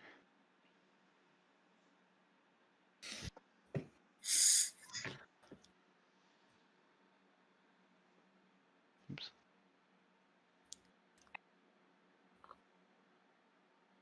Oh, that's the wrong one. How many was it? 5.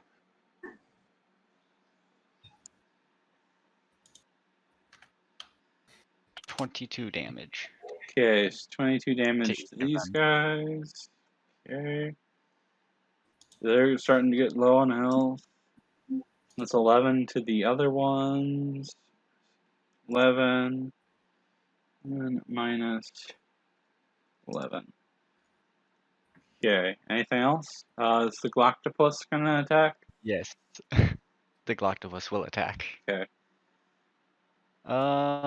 He will try to mow down. I mean, he has like, I think like 8 separate attacks. I think. No, it's Or all focused on one target oh, right okay, now. it's all focused. Okay. Make an attack roll. Or 8 attack rolls, depending on how you want to do it. Who is he targeting, by the way? This one right here. Come on. Okay, the feral one at the top? Yep. Okay. And I believe it was... Well, first I have to do this. Jesus. Okay, yeah. Cool. That probably misses. Yeah, you still have like 7 more shots, I believe, that you can... Oh yeah, that's right. Yeah. I forgot it. I forgot that's what we discussed. Yeah, My bad. so... Make So 7 more. 7 more d20 rolls. And then add Yeah, just 2 on each of those. So, Lowest one, well, 2 probably won't hit. yeah, 2 won't hit. 10? 11 will hit, yeah. Well, that's 10. Oh, 10? Yeah, 10 will hit. So I think Okay, 6 of those hit. Yep, 6. Alright, roll for damage. Yep. I think it was D6 you told me for the die. Give me a second to double check. Yep. 25 25. damage. Okay. Minus 10. Do you want me to like have that carry over to some of the other enemies? The one behind it, because I'm sort of on an angle. Okay, so then minus. Okay.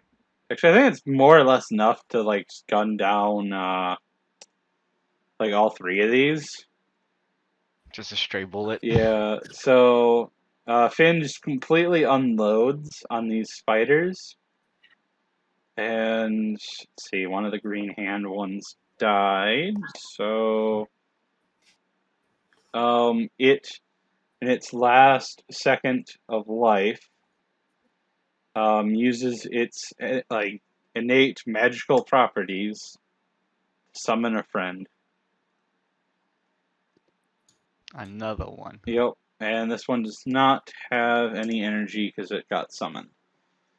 And is that it for your turn? I will summon a tentacle Okay.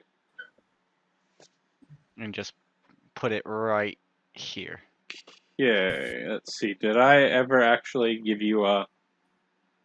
No, I don't think I No, I'll did. have to find So that let's, picture again. I'm gonna copy Finn. Oh yeah, it's a giant fin now. Yeah, I think we, like, had it so it's a giant fin. 10-foot fin. Yeah. Let's do giant fin tentacle. Show nameplate, advanced, show. Save changes. There we go. Oh, I should probably give you control of it, shouldn't I?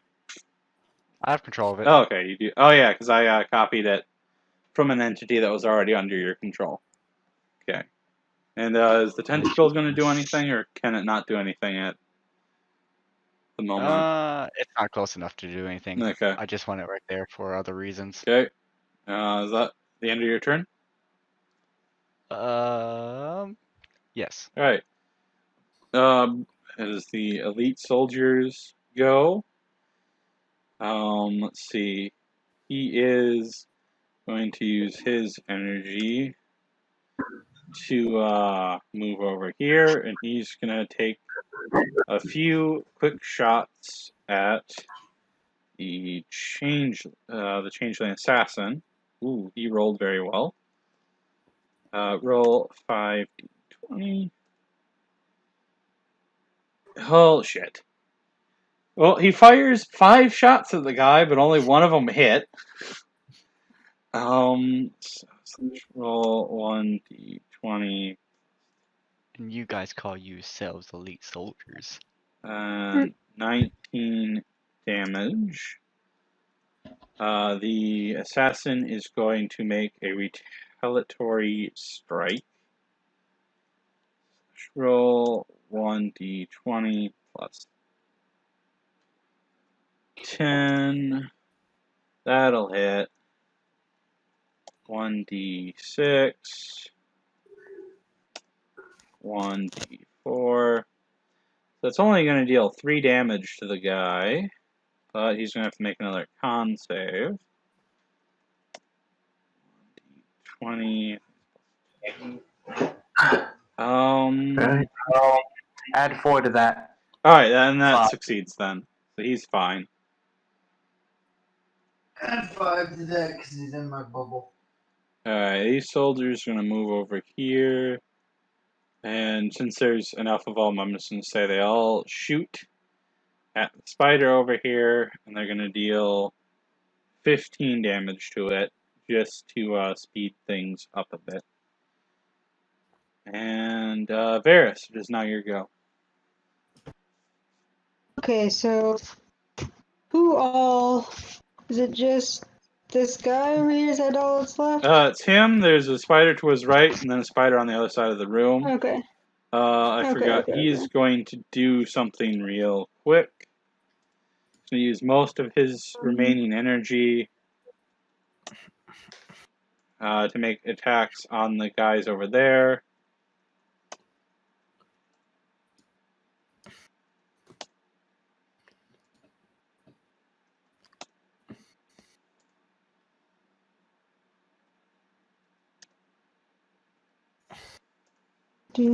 Okay. Well, he's not alone for long. He retaliates against the guys shooting his spider, and How does he hit those guys? he throws them. He throws daggers at them, and he throws daggers over the thing in the middle of the room. Because there is a space above it that he can do that. In this room, the thing in the room is just like some crates that are maybe up to your waist, maybe a little bit higher. So he's easily able to just like throw over him. And How tall is this room, by the way? Just good question. maybe like 20 feet up. 20 feet tall. Alright. Alright, so, and since he killed them the way he did, fortunately that means there's going to be 2 more feral spiders. Yay. Spider, show nameplate, advance. Save changes. Just, copy this one and paste. There we go. So you now have 2 more feral spiders to deal with, Varius. Oh, I should probably mark these guys so we know that their allegiance. I'm going to put a cloud of daggers right here. Okay. Hold on, let me get So, right here. So that it gets the spider and the changeling dude. alright, and what do they need to roll? See cloud of daggers.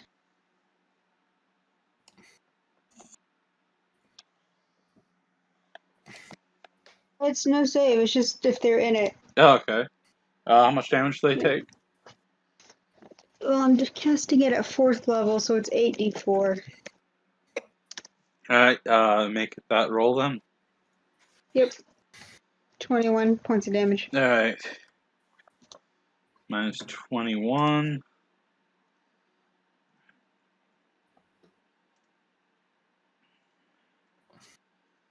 Here, I thought this was going to be a hard fight for you guys.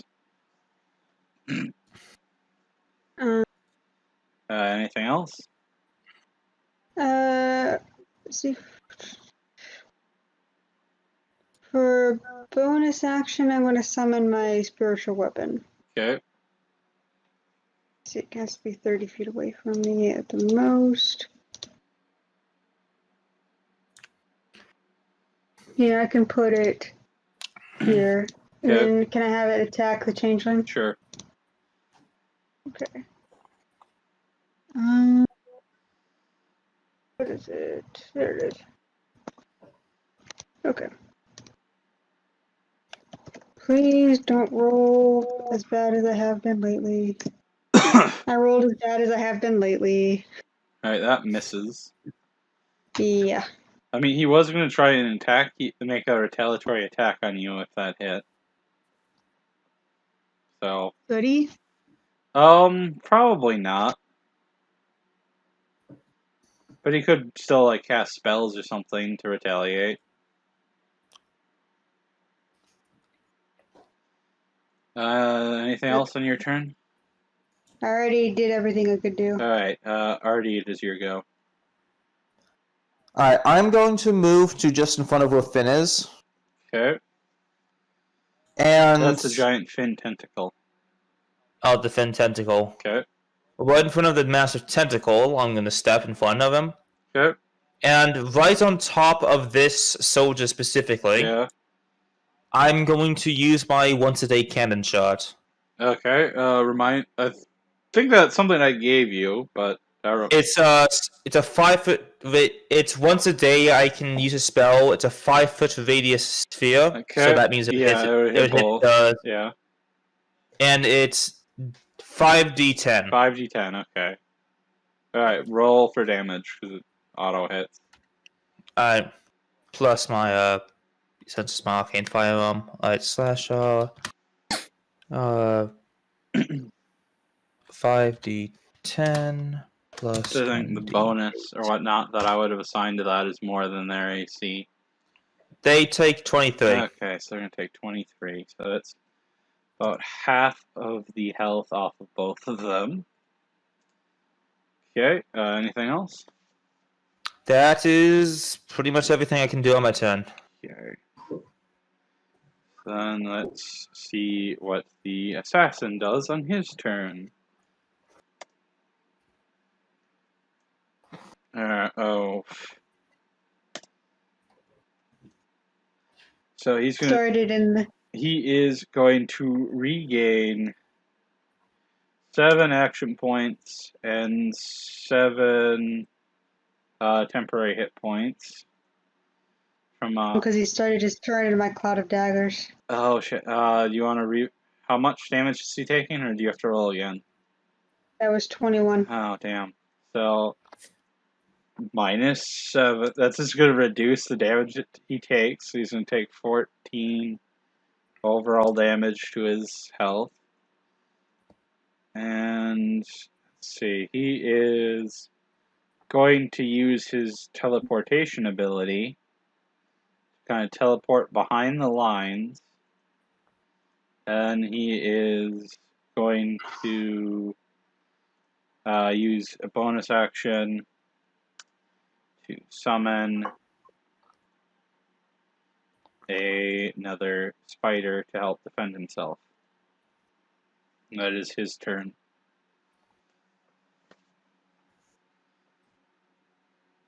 Tabby, does your go. Tabby?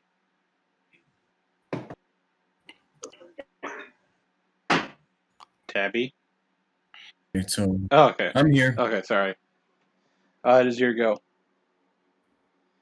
The Okay. changeling teleported across the room.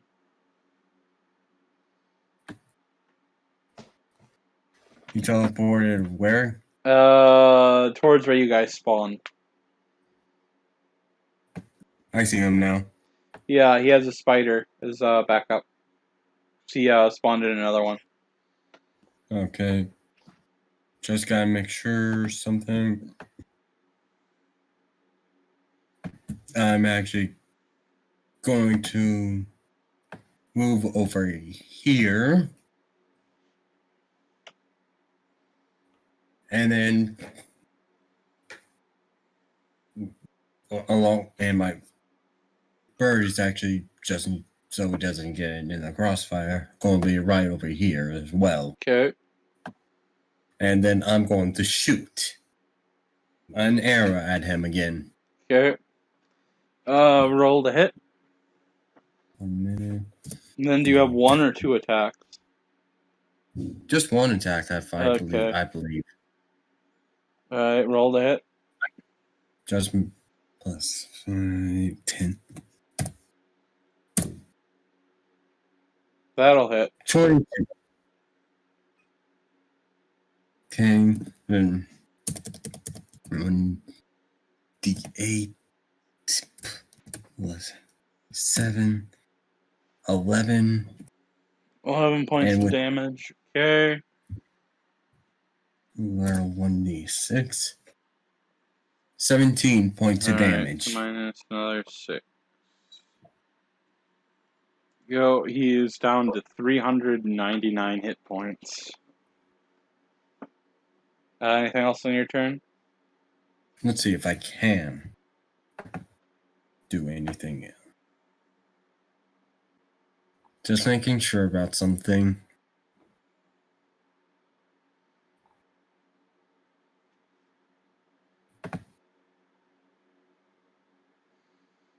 Just double checking everything. Pretty sure there's nothing else I could do, but can't be.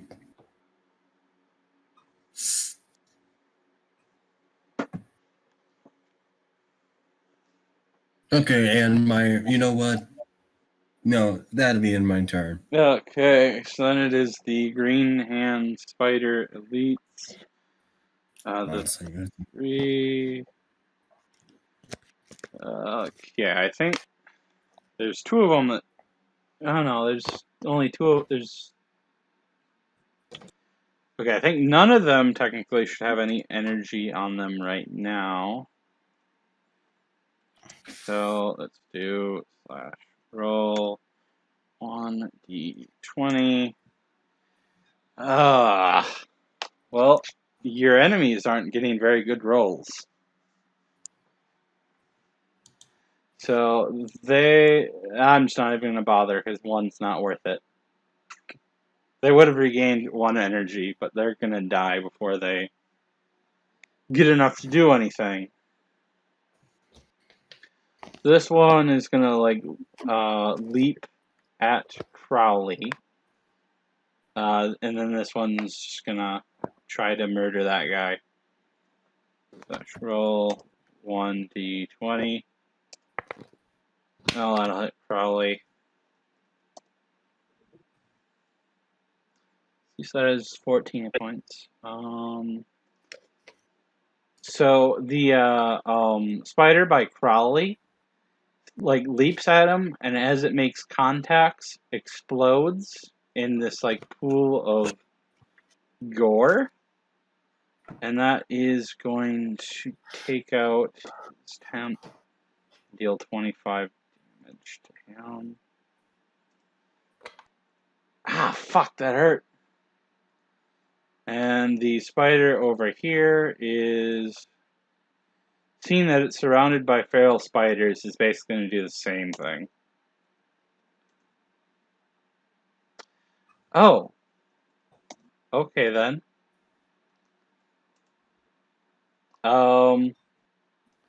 So this spider is going to explode in a pool of gore and smaller spiders, which is going to kill this poor Varulian soldier. And then it's feral spider's turn. They don't really have anyone to go for. Actually, they do. Roll real quick.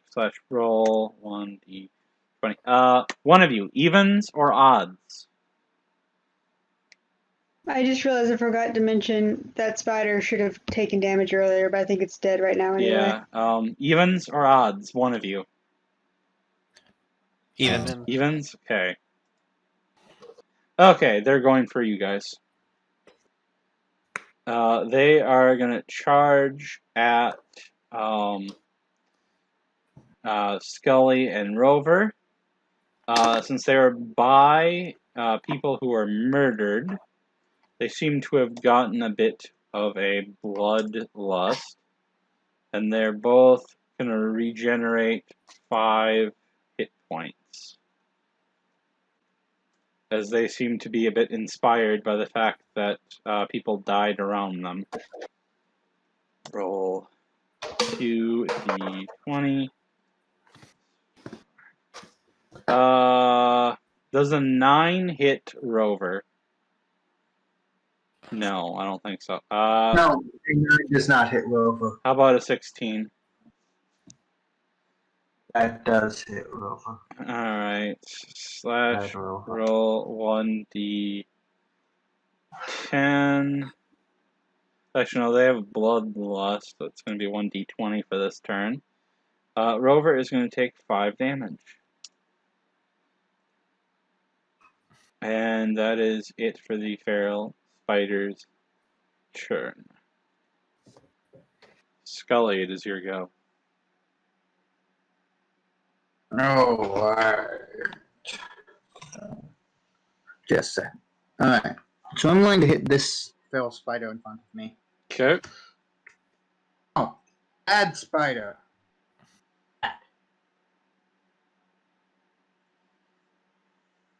Yeah, it'll hit.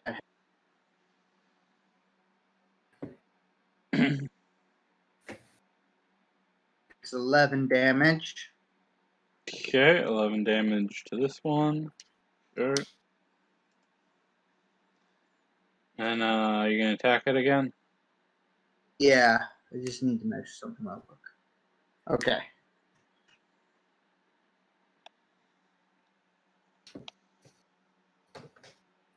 The 15 hit. Yeah, 15 will hit. It's I nine. should be right back. If I take any damage or anything, Nick, can you just update it for me? Yeah, I'll update it for you. My AC is 17. Okay. I'll have everything attack you. Alright, 9 damage. Okay. For their 9. You made 2 attacks. So, Rover, I'm gonna say it's gonna deal like 10 to assist you. And since you got hit, I'm gonna say that's basically gonna equal 12 to kill this feral spider in front of you. So I feel it's fair. Rover's a little pissed. That makes sense. And the green hand assassin needs to make a wisdom saving throw. What about the green hand assassin? He needs to make a wisdom saving throw.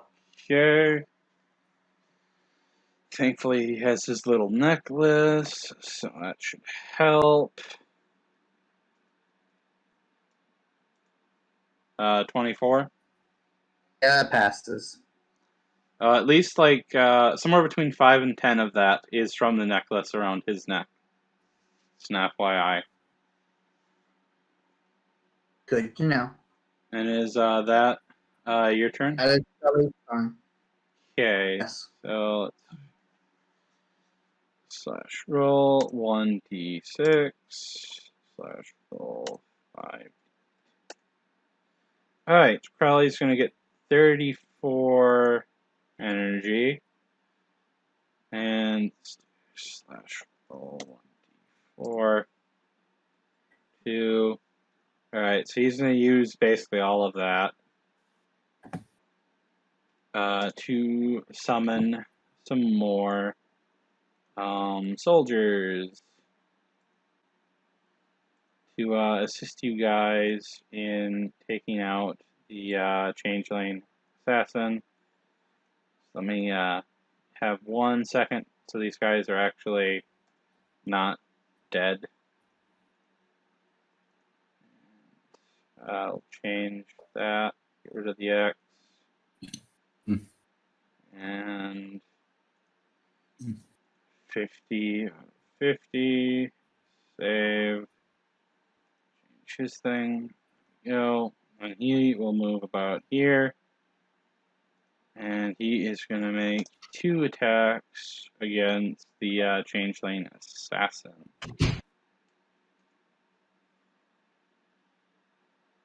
Well, shit.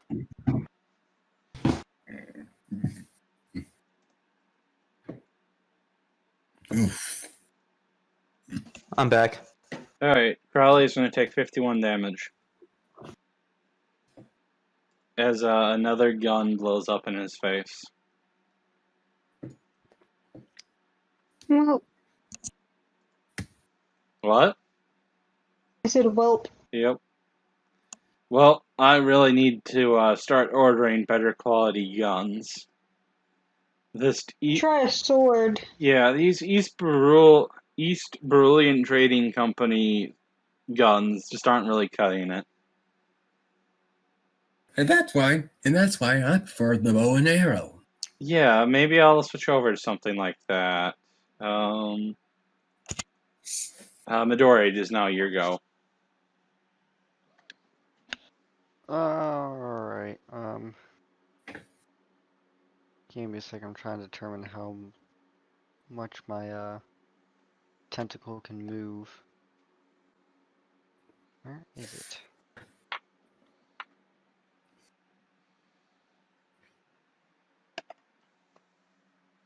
It's not telling me how much I can move. Trying to find it.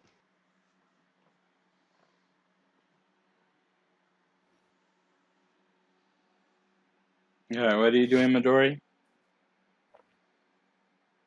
I'm trying to determine if my, tentacle can move or not. I would say it probably can. I don't care if it can't. Cat, move, I can't see. Is Ben getting in your way? Mm-hmm. God dang it! I can't. Ben! Is he He's sitting on a literally- computer? No, he's sitting on my chest and I can't see. I can't see through your flab. I'm gonna just, let's see, the spider and the assassin, cat that hurts. I'll just cast an Eldritch Blast on, the spider right here. Okay. So let me roll the hit real quick.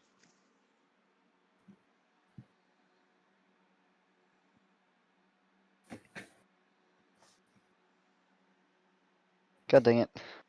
What? What did you roll? Oh, 10? That's enough to hit the spider. Cool. Give me a second. I think the damage was a D10 and then I have a +3 on it, yeah. RD10 +3. 6 damage.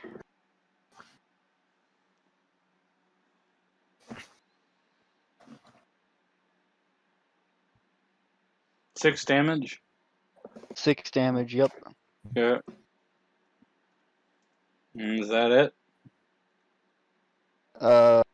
My second Eldritch Blast Okay. beam.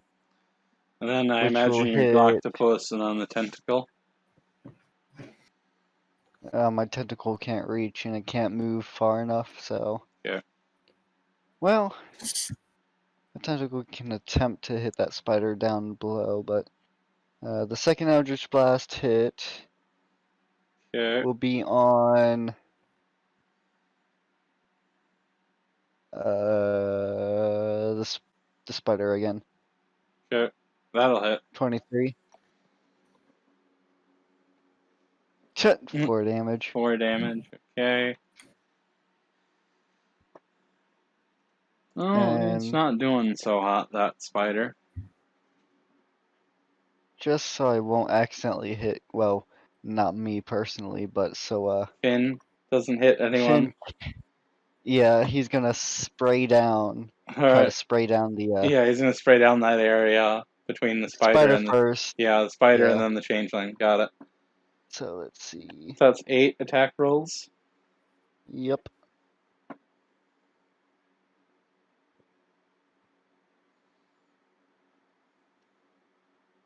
What's the modifier? +2. That hit. That hit. 2 of those How hit. many of those? Hmm. How many of those hit the spider? It hits a spider. That would be. How many does not hit the spider? 5 I should hit say? the spider. 5 does not. 5 does. Oh, so Only they all hit the spider. only 2 of those could hit the changeling though. Okay. So basically, you have like 3 hits against the spider and 2 against the changeling. So I think 3 Okay. hits should be enough to kill the spider. Oh, try that first. 3d6. 11. Yep, that's just enough to kill the spider. And Oh, then the 2d6. minus 11. There we go. Alright, so then, yeah, 2d6 against And him. then 4 damage against Alright. him. Isn't there a modifier to add to that? Not for damage, Okay, no. man. Just for the hit. Alright, so 4 damage to him. Is that it? And Oh, alright, the tentacle will move right there Okay. And and go to attack the dang it, Ben. Spider right here. okay. With give me a second to determine the damage because there's different damage I can choose for it.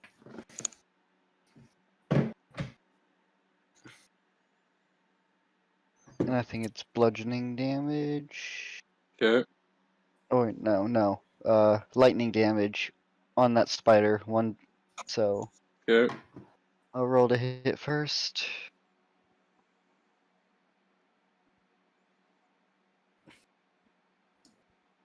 Chit, that does not hit. Yeah, Cool. 2 does not hit. So let's just forget that. Alright, Galactopus? Is the Galactopus gonna attack? The Galactopus did attack. Oh, he did? Oh, yeah, right. He did, didn't he? Yeah. Alright, so that's it for your turn? Wait, hold on. How?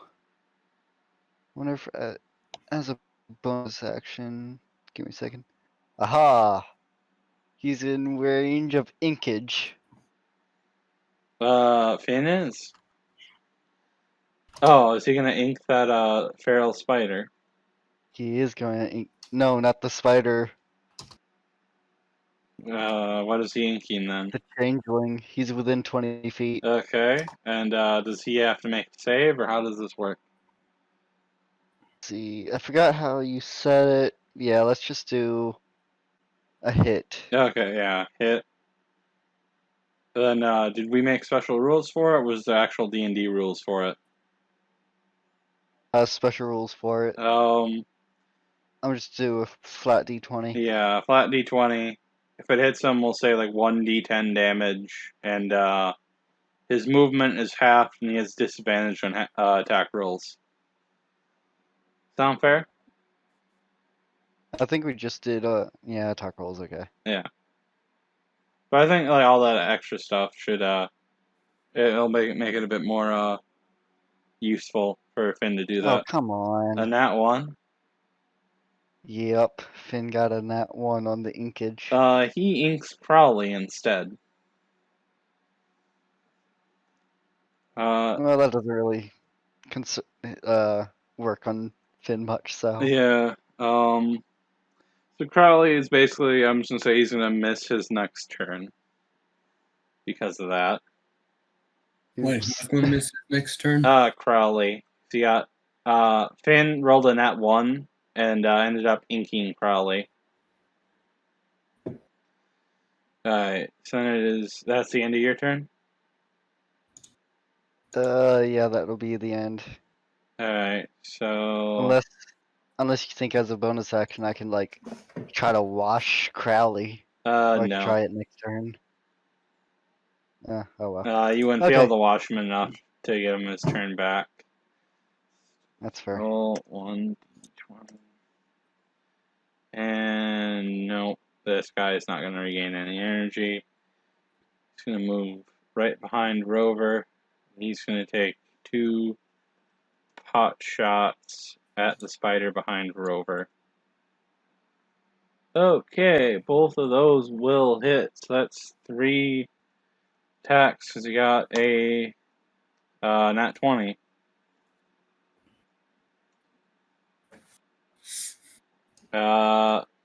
He guns down the spider in front of Rover.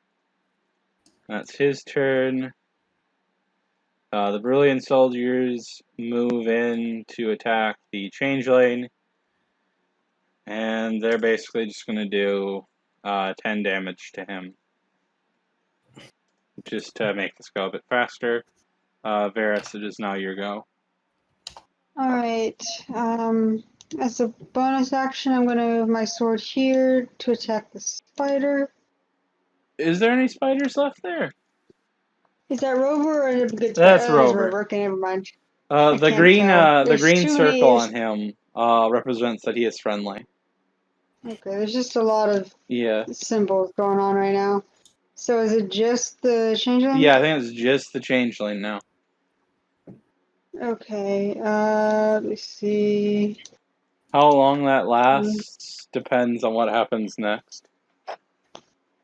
Um, do, do, do.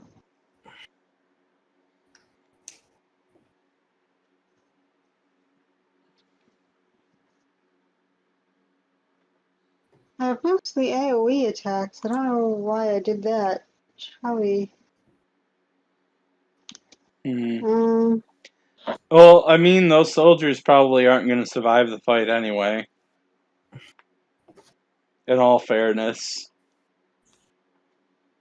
Yeah, but. Varus is too good to do that. Well, he'd rather not kill random people. That is fair.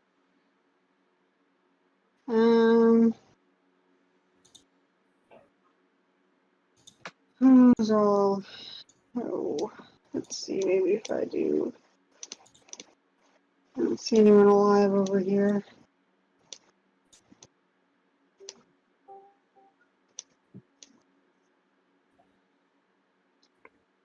I think I'm gonna get this guy with this. It's gonna get that one guy. What are you trying to do? I got a new spell and I was gonna try it, but What probably spell? not a good thing to. I'm not gonna risk it. That's too risky of one to do. Can you put it like on a different spot, like maybe right here? No, it's just the way these two guys are lined up over here. Anywhere I put the spell would have gotten this guy too, and it's like a he either fails or succeeds, and if he Okay. succeeds, nothing happens to him. So it's just kind of too risky. Yeah, because it has a chance of Hurting yeah, hurting the him soldier, like but not him avoiding at it all. and then just like murdering the soldiers behind him. Yeah, so it's too risky of one to do. Alright, so what are you gonna do then? You know what? I'm just gonna do tidal wave. Gonna start it here. Okay. It's only gonna be 3 blocks long. It's just gonna wash him in this direction. Okay. Let's see. I think it's a save. What kind of save? It's a dexterity. Okay, slash 1d20 plus 10. 21. That succeeds. He still takes half damage though. Okay, roll for damage then. Yep. Let me see. Yep. Okay. So like 7 or 6, depending on how you want to I'll round it go with up. 7. So he still has quite a bit of health left. Okay. He is down to 378. I'm gonna move my sword, try to get closer anyway. It's not gonna be able to reach him, but let's see what. Yeah, I think his only chance of killing you guys is through attrition. Reach might be an issue in a second. What might be an issue? Reach might be an issue in a second, but we'll see. Is that it for your turn, Varus? Yeah, that's all I can do. Okay, Artie? Okay, so I have a way of possibly lightly incapacitating him, but it might make it so a lot of melee characters won't be able to land hits on him. Okay. So, I'm going to cast Levitate onto the assassin. Does he make a save? Or He has to make a Constitution saving throw, please. roll 1d20 plus 7. Does 13 pass? He fails, so he starts floating about 5 feet what off does he the need ground. to succeed? What? So what does he need to succeed? A 15. So then the necklace around his neck starts to glow. He is going to take 20 damage to get the extra 2 points to succeed. Sorry. His necklace is kind of meant as like a magical protection type thing. So. Well, that's my action done. Sorry about that. Alright, well, not much I can do the rest of my turn, I mean, you so that's guys my turn over. can like physically try to remove his necklace. And is that the end of your turn? Pretty much is. I cannot, yeah, it's my Alright. turn's over. Slash roll 6, 1d6 slash roll 6d10. Okay, 38 plus 38. And slash roll 2d20 plus. And you said he has a special you said he has a special necklace on? Yeah, Alright. it is very magical. It's 2 hits slash roll 2. No, 4 and slash roll 4d4. That is 26. So then he is going to use minus 24, and then another 50 of his energy, using almost all of it. And he just kind of goes on an absolute rampage, really. His knives seem to be like moving like at the speed of sound almost. Like you can see like his knife plunge into these guys, and you like hear the sound of it like after he's already stabbed the guy like a few more times. And he just goes absolutely nuts stabbing these guys, and he manages to kill both of them. And in their place, kind of unlucky for him, somewhat, is going to be actually no, since he used this ability. Roll 2d4. Okay, it's just 2, so I can't roll for shit. The spider. There we go. Alright, so basically, there's going to be 2 feral spiders that are going to come from this. So there's a possibility that since he's the closest. Yeah, they're basically going to attack him next turn. Unless anyone goes into melee against him, he's going to be their target. Because he is really the only target that makes sense for them to go after.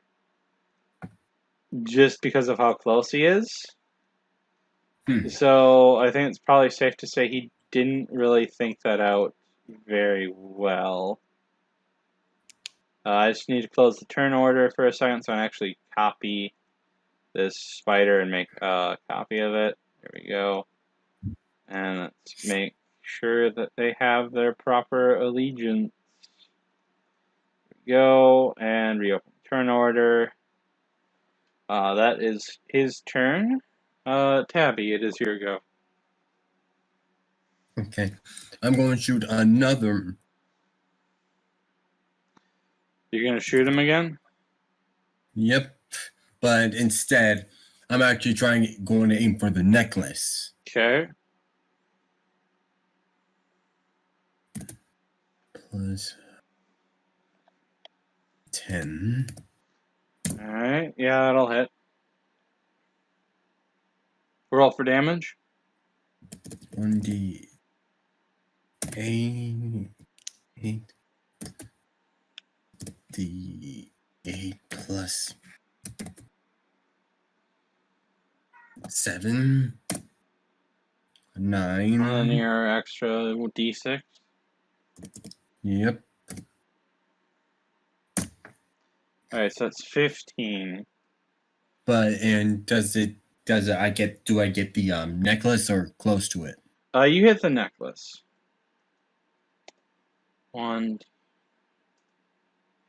The necklace shatters with a magical fury. 1d. Let's see, he has 500, so 1d5. Shit, okay. Roll 2. Him and the spiders by him are going to take 140 damage from his necklace exploding.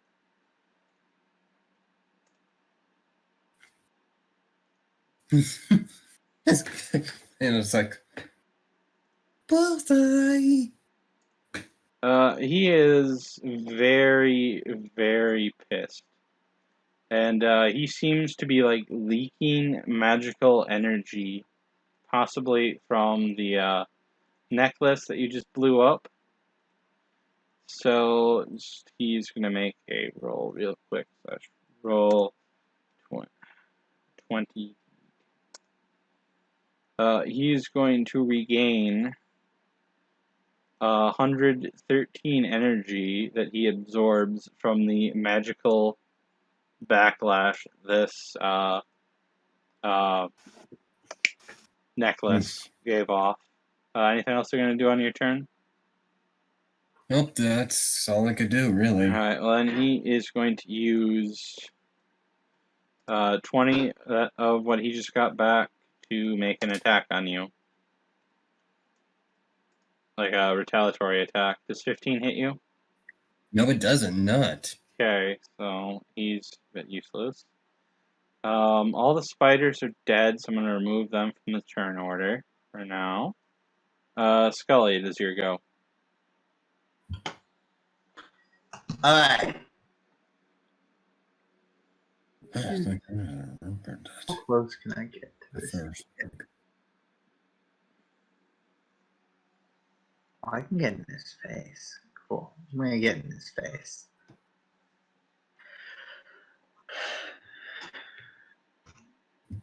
Back him.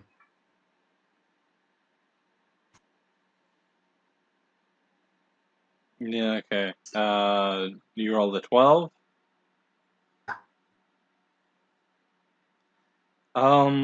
You know what? That hits. With how much damage he's taken and having a necklace blow up on him, his armor is pretty much gone, so yeah, 12 will hit. Roll for damage. 14. 14. Okay. I'm gonna whack him again. Yeah. Because I Okay, nat 20, so roll for double damage.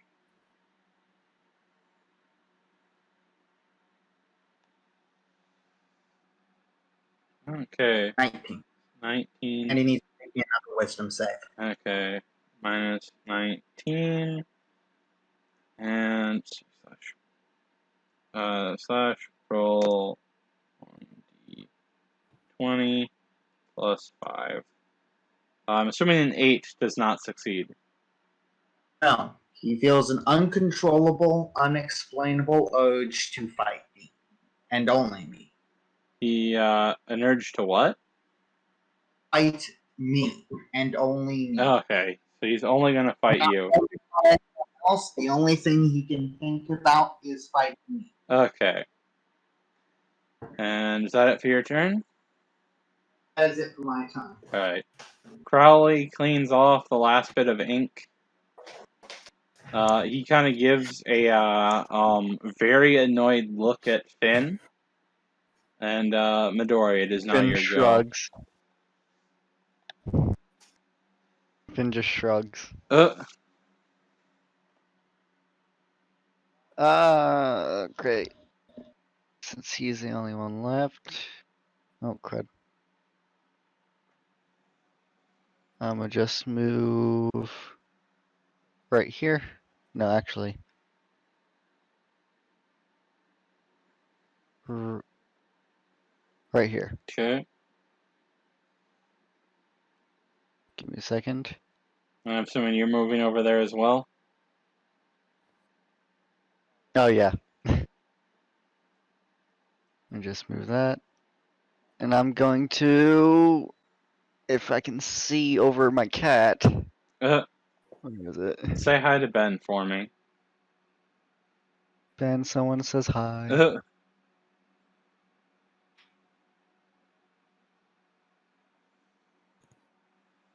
Alright, I'm gonna cast a thing called Blight.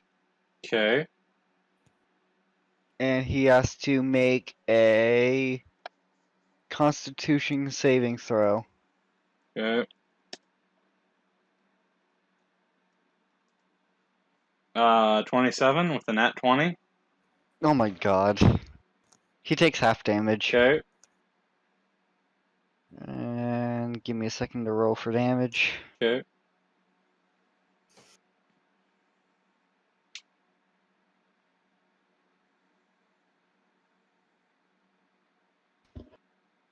Half of 34. So, So 17. yeah, 17.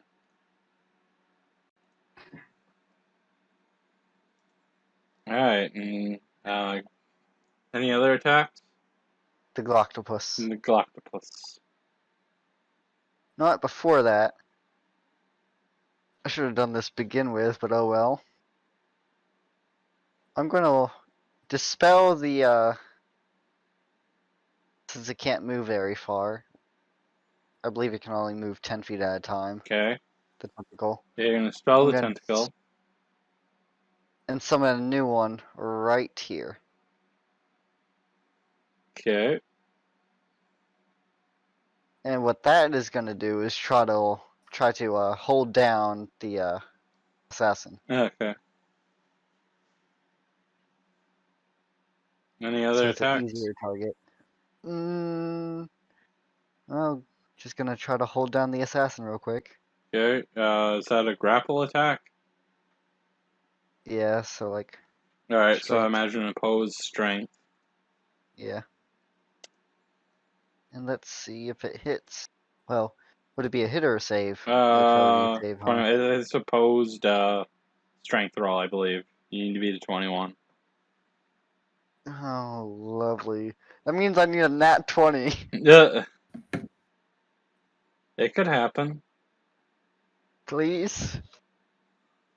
No. Not even close. He slaps away the tentacle with his sword. Oh, that's sad. He like doesn't even bother Octopus. looking at it. He's like giving dagger eyes to Scully.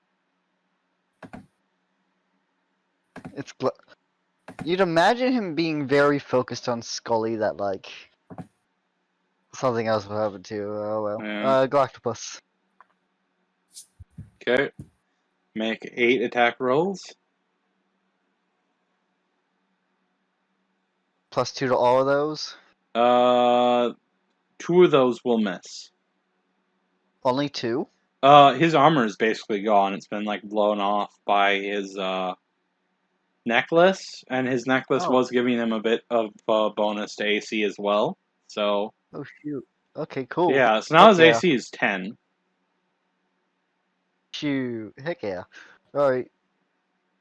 So you said 2 misses? Yep, 2 misses, so 6 hits. God dang it. There we go. Alright, 20 damage. damage. Okay. Anything else? That'll be all. Okay. Elite Brilliant Soldier. I move up by Crowley. And slash roll 1d20 plus 2. Up arrow. Each can deal 16 damage to assassin. See, there isn't any Brilliant Soldiers left. They're all dead. So, Varus, it is your go. Varus? Hello? Sorry, I was muted because I was eating. Oh, okay, sorry. For a second there, I thought that I lost connection or something. So, it's your No. go. Yeah, well, Scully's there now, so. Stupid party getting in the way of all your fun. Yeah. It seems to happen a lot.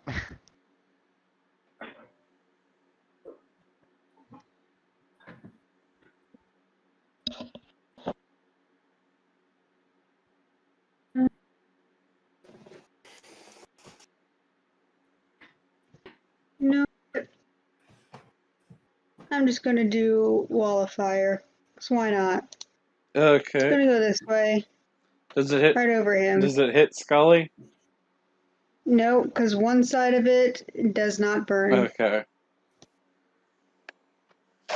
And I'm just putting it right over the guy. does he make a save or is it an attack? It should be a deck save. Okay. Slash roll. I think that's +7.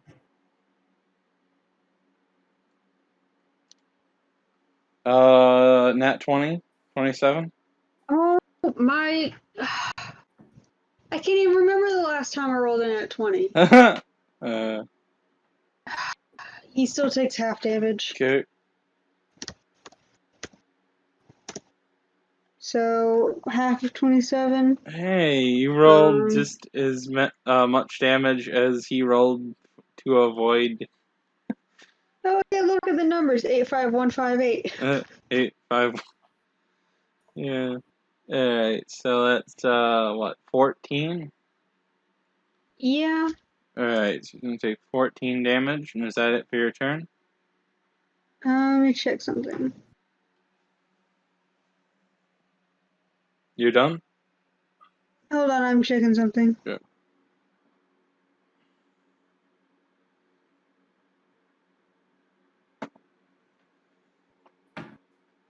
Okay.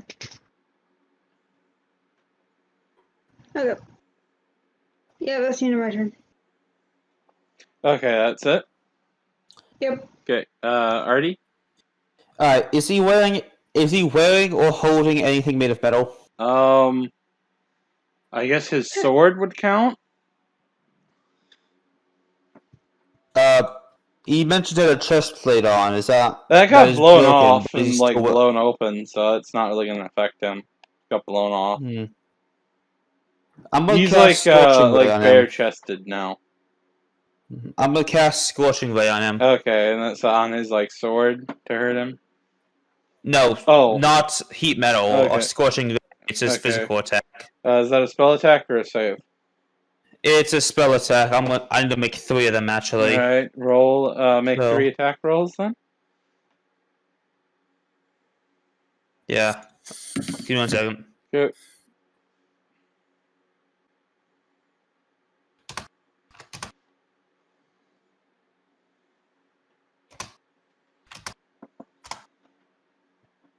That'll hit. That surprisingly will hit too. And the third one? Yeah, the third one will hit too. All 3 hit? Yeah, all 3 hit. Alright.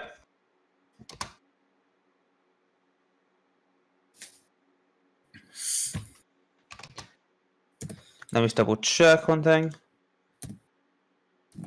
Alright, in that case, he takes 30 damage. Okay, 30 damage. He is not doing so hot. Well, he's actually doing pretty hot. He's in a wall of fire. Okay, yeah, I guess he is doing very hot. And was just shot by firebolts, practically. Okay, so he's on fire. Yay. Anyway, is that it for your turn? That will be my turn. Well, he is going to try and hit Scully, but as he's doing that, he kind of glances over to Varius, and like he kind of coughs a bit, but he's going to say like, "I know where your siblings are. Well, Please don't for him, he's kill going to take me." another 14 damage because he started his turn in my wall of fire. He's going to take how much damage? 14. Okay. Well, he's coughing, and he's telling you that he knows where your siblings are. I can't turn it off until my turn. And let's see, it's been one turn since his necklace broke. So he's going to take 5 damage as he is coughing up spiders. On top of the 14. Yeah, on top of the 14. I already took away the 14. He's also no longer going to regain energy. So he is going to use all of it. So he's going to make 11 attacks on Scully. Oof. Him on me. I'm sorry, Scully. At least he's very weakened now. He rolled 1 nat 20. I want to remind you that Scullies are currently our only healer, Okay. so please do not kill him. So let's see. So 21. That's fine, Scully. Sorry. Tank it all. I think that's only 3. It's 3 hits with 1 nat 20, so that's only 4 attacks that land. And one natural one. Okay, yeah. So 1 nat 1. Resolve the attack first. 4d. Actually, no. 8d4. 8d6 plus 8. 32. It's actually not too bad. And 8d4. So 52?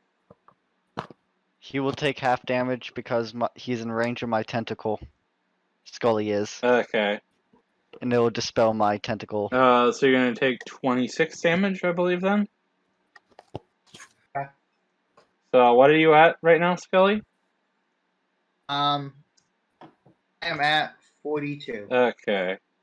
And since he rolled a nat 1, roll 2d20 plus 2. He's going to take 24 damage as he starts coughing up even more spiders that are, like, pissed off because he accidentally, like, stabbed himself in the foot. So Slash basically, roll one more attack 2d on him, possibly kill him. and minus 12. He's at 33 hit points right now. And he did kind of beg Varius to not kill him because he knows where his siblings are. It's not my turn. Alright, Tabby, it is your go. My turn's at the very end. I pull out my bow, but I look at Varius to see what he wants me to do. I'll look sort of pleadingly at him, like, please don't kill him. But hurt him. You can hurt him. Just don't kill him. Okay.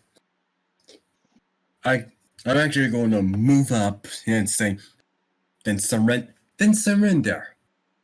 Then surrender. He is going to try to drop his sword, but it seems like it's almost glued to his hand.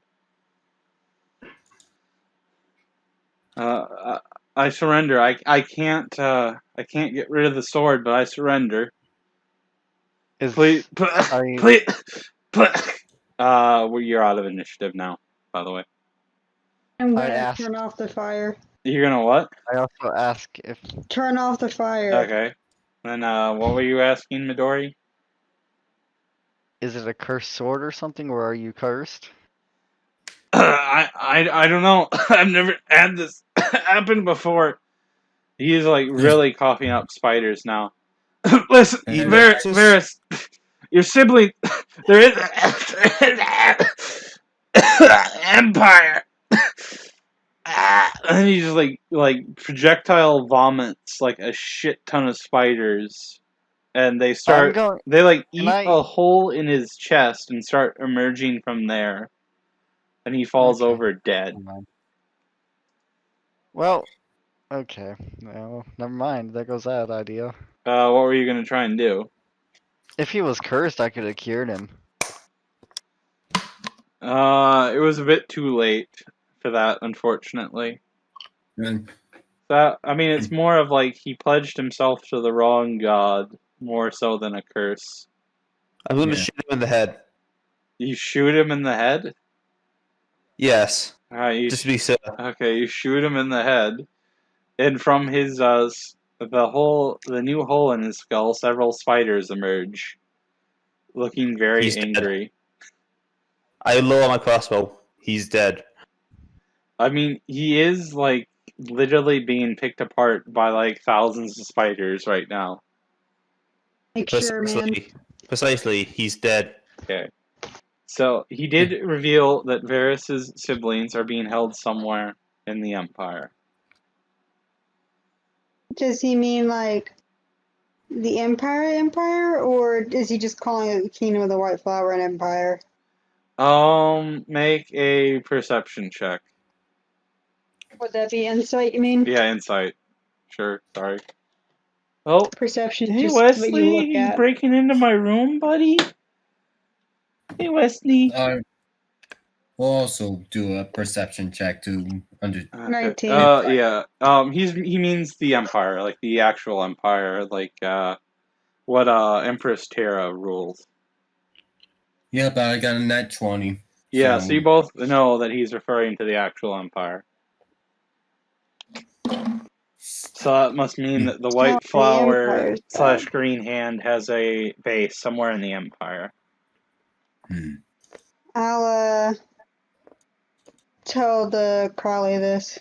Well, we can probably head to the Empire after we find the finger in Olave. Shouldn't be a problem. I mean, it would make sense. We could stop by the Empire on our way there. I guess, but why do we go around? Oh. Why do we go over the... Oh, okay, yeah, shit, we did go over the mountain. So I guess, yeah, we can go to the Empire first. No, we didn't. I just remembered earlier you said we were over the Kingdom of the White Flower. Okay, yeah, so we didn't. So we're flying that way. So yeah, we would have to go to Olave first. It would make more sense to do that. Like, I'm sorry, but I don't think if they wanted to murder your siblings, they probably would have done it already. Sorry, Wesley. They would have already done it. Flight plan. What? So who made this flight plan? Well, we were kind of in a rush, and our captain was asleep. Because we didn't want this assassin to escape. So, sorry, our flight plan isn't the greatest. Save so much more time going over the mountains. Yeah, but the mountains aren't exactly the safest place to go because dragons and whatnot. There's quite a few dragons that make the mountains their home. They tend to attack. This was such a safe way to go. Well, right over the kingdom that's threatening us. Okay, well, I mean, that kingdom is under heavy military occupation and has no ground weapons whatsoever that could attack us that aren't in the hands of Berulian soldiers, so... And yet we've been attacked. Technically, we were still... he started the attack while we were still on Berulian soil. But they tried to make us land. Yeah. And into the car. Yeah, I think that's what his intent was. There must be another, like, ground team or something that was supposed to help him finish us off. I'll send word to Woodburn, see if they can find him and kill some the white flower for us. If you excuse me, I'm gonna go talk to Woodburn and kind of lick my wounds. And Crowley leaves the room.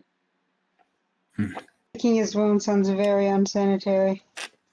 Did not mean that literally. He yells back as he's heading down the hallway. I kind of just look at Varius and say, "Don't worry, we'll save your siblings."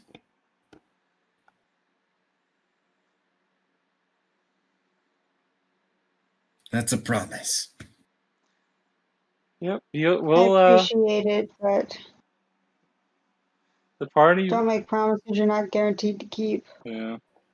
I mean, the party will head over there to try and save them. I can't guarantee that they will. That's why I said don't make those promises. Yeah. I mean, they may just try to ransom your siblings off to you. Exactly have a lot of money, so I don't see that going over very well. They'd probably just ask for one of the fingers. Which, isn't the best thing to trade to them. So would Varys do it? I mean, you could give it to them and then try to, like, raid their base to try and get it back. Once you have your siblings safe. Figure it out when we get there. Yeah. You can figure that out when you get to Nolave and when you get the finger. Yeah.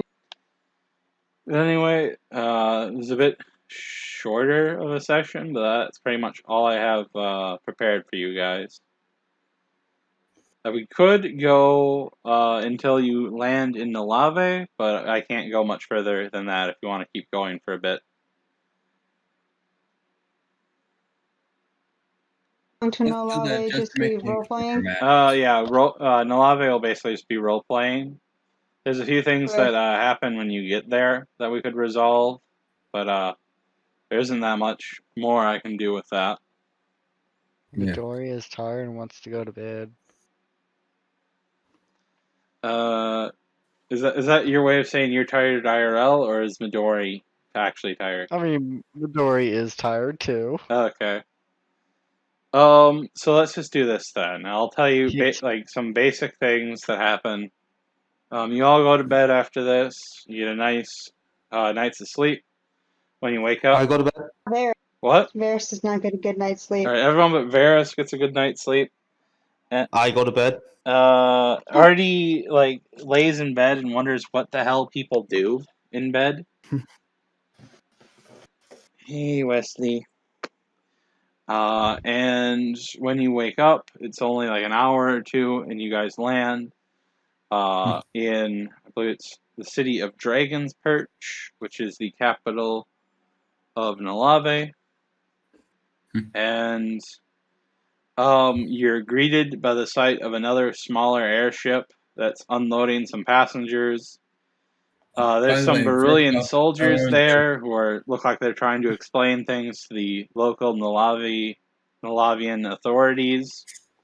And coming off the ship, you see a familiar old face, and he walks towards you guys, being like, "Hey, guys, you remember me? Old man Jenkins? You guys look a little worse for wear, if you don't mind me saying. Is everything all right, Varus? You don't look so good. Varus? You all right? Varus? I think you muted Madeline. Did I? No, I think she muted herself. Oh.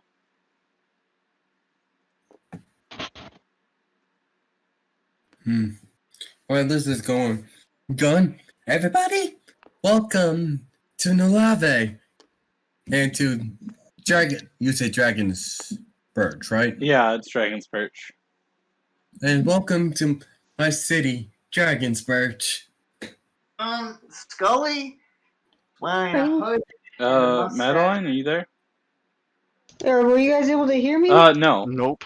You were like, My Discord is not wanting to work. okay. I cannot open it. Did you hear the thing about Old Man Jenkins?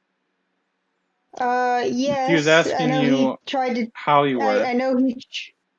Yeah, I said I was trying to say I heard that, and my answer to that you guys didn't hear was Varius just looks at him, got bags under his eyes, he just walks away. Well, Varius doesn't seem very sociable today. He seemed like such a nice, sociable fella earlier, last I saw him, so what happened? Are any of you gonna tell me what happened? It's not ours to say. It's what? It's not ours. Oh, it's not your place to say? Well,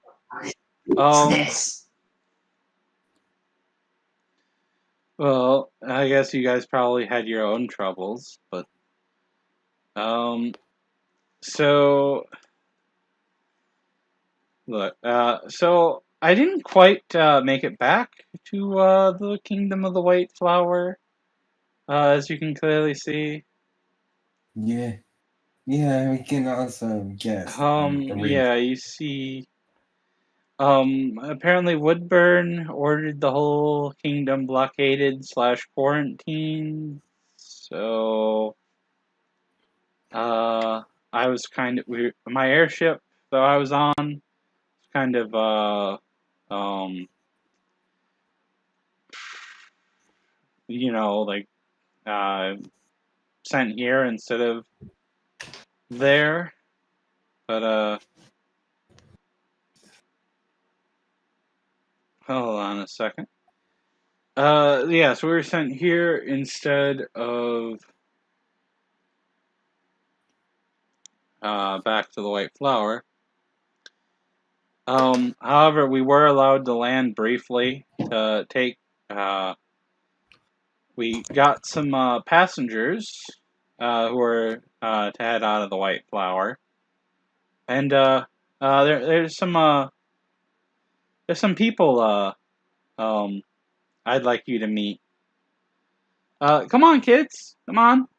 Come meet my friends! And, Old Man Jenkins kind of has a cane in one hand, and he's, like, with his other, arm, he's kind of, like, beckoning, 2 children forward.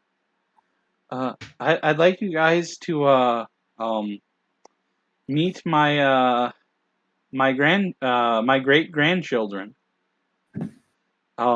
This little girl is, Amsden, and, her brother is, Orlando. Yeah, Amsden and Orlando. Yeah, apparently I haven't been around my, family, so long, I didn't even know I had, grandkids, much less great-grandkids, so, yeah. Is there anything, do you kids want to say anything to my friends? They all just kind of, like, stare at you, and, Amsden kind of, like, kind of walks up to, Artie. She's like, do you guys work for the what, for Barul? In a way, She is going to, like, kick your foot and tells you that she hopes you die a slow, painful death and that you rot in hell. Children are charming. This is I gonna had a feeling that shout, was gonna happen. I don't like Barul much either, girl. He I sounds feel you on that. fine. I like him. Come Mhm. on, Orlando. I think I saw a little, like, fair or something, in the town. We should go see that. I'm staring daggers at the child. Emsden and Orlando kind of run off to go to, like, a little, like, children's fair that's being held inside the city. There's just like some Question. carnival games and stuff. Ooh, Question: games. did the little girl hurt her foot kicking a metal machine? If she did, she's making a strong effort to not show it. But to anyone Jesus. who tries to pay any attention, she's running with a slight limp. Hold on, please tell me I did that. Please tell me. Dang it, I need to put that up. So, well, what brings you guys to Nalave? I don't know, but a fair sounds nice right now. Yeah, why don't we go to a fair? I'll pay your first round in the ball toss. You ever played that carnival game before? Never been to a carnival. Well, I've never been to a carnival. they basically just line up a whole bunch of cups, and you're supposed to try and knock over the cups with the ball that they give you. Now, if it's a good carnival, the ball will have nothing done to it. If it's a bad carnival, it'll have some sort of cantrip on it that'll send the ball slightly to the left or right at the last second to make sure that you always miss. Don't worry, it's a good carnival. I've been going there since I was a little kid. So you guys head over there, or anyone who wants to can head over there. I would like to play the ball game. All right. I'm playing any game possible. Amsden was playing it, but when she sees you, she goes somewhere else to play a different game. You notice that when she threw a ball, that like magically moved, so it hit a cup instead of missing. Hello. How are you all? Welcome to my I'd humble like to play ball game. I'd like to play the ball game. That will be 5 gold for 20 balls. I'd also like to play the ball game. All right, so that'll be 5 gold from you as well. Finn wants to try too. I hand over five gold. Hold on. Old man Jenkins kind of moves forward and is like, I got them. I told them I'd pay their first round. And he Can you hands pay the guy Finn 10 too? gold. I point at Finn on my head. Yeah, he can play too. And Old Man Jenkins just ends up paying the guy 20 gold. And So Old Man Jenkins is going to play himself too. how many cups are there? There is for each of you there's like 50 cups. And you go at 50 cups. you go but one only at a 20 time, balls. yeah. 50 cups, but only 20 balls. Yeah, basically. So I roll to everyone who's playing, roll 1d20. I'm gonna I'll first. roll too. I'm gonna first test out it by rolling a. I'm gonna throw my first ball and just see what happens to it. This is only one ball. Okay. Yeah, you hit one of the cups. The ball seems to have made like a last second correction to make sure that it hit it. But yeah, you hit one. So it seems gonna throw like him- there's a little bit of magic in these to kind of help you a little bit to score a I'm gonna hit. just start fucking fastballs. Wesley, Jesus Christ, Wesley, repeatedly. stop. No, okay, good, you got free. My cat come had on. a coat hanger stuck on him. I'm gonna continue to throw the rest of my balls. Okay. So you got a 16, and Midori got a 1. Alright, so Artie manages to knock down 16 cups. Midori, are you going to roll for Finn? Oh yeah, that's right. Midori knocks over 1. He's just having a really bad day. Oof. So between Midori and Finn, with 40 balls, managed to knock down 7 cups. We suck. Yeah. So, Varus wants to play as well. I uh, know Old Man Jenkins has to go. Old Man Jenkins pays 5 gold for Varus to play. And, You know what? he- It's been a good while. I'm It's playing. just a D20. oh, God. Alright, and look, I like being friendly, but after Tabby, I can't pay for any more of you. It's fine. I can pay my own. No, I said I'd pay, so here. He Please, pays I'll for pay. Varus and Tabby as well.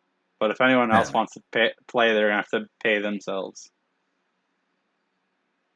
Alright, Varus and Tabby, give me a flat D20 roll.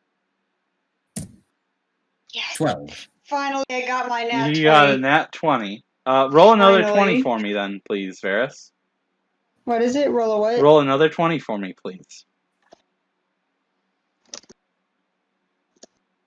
9. So you Varus manages to knock down 29 cups with his 29 balls. Tabby manages to knock down 12.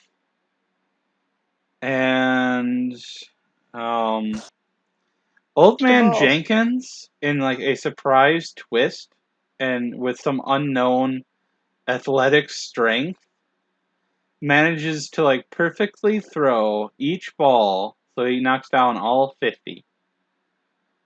And the guy behind the thing is absolutely dumbstruck. He's like, I haven't seen anyone knock down all of those in nearly 50 years. Well, let's see. Well, you definitely get the best prize. Here. He basically hands Old Man Jenkins 500 gold pieces. This is the jackpot for winning by knocking all of them down. And you get your choice of any of the prizes. You can have one large, you can get 2 large, 4 mediums, or 8 small. Let's see. Next one, Varus.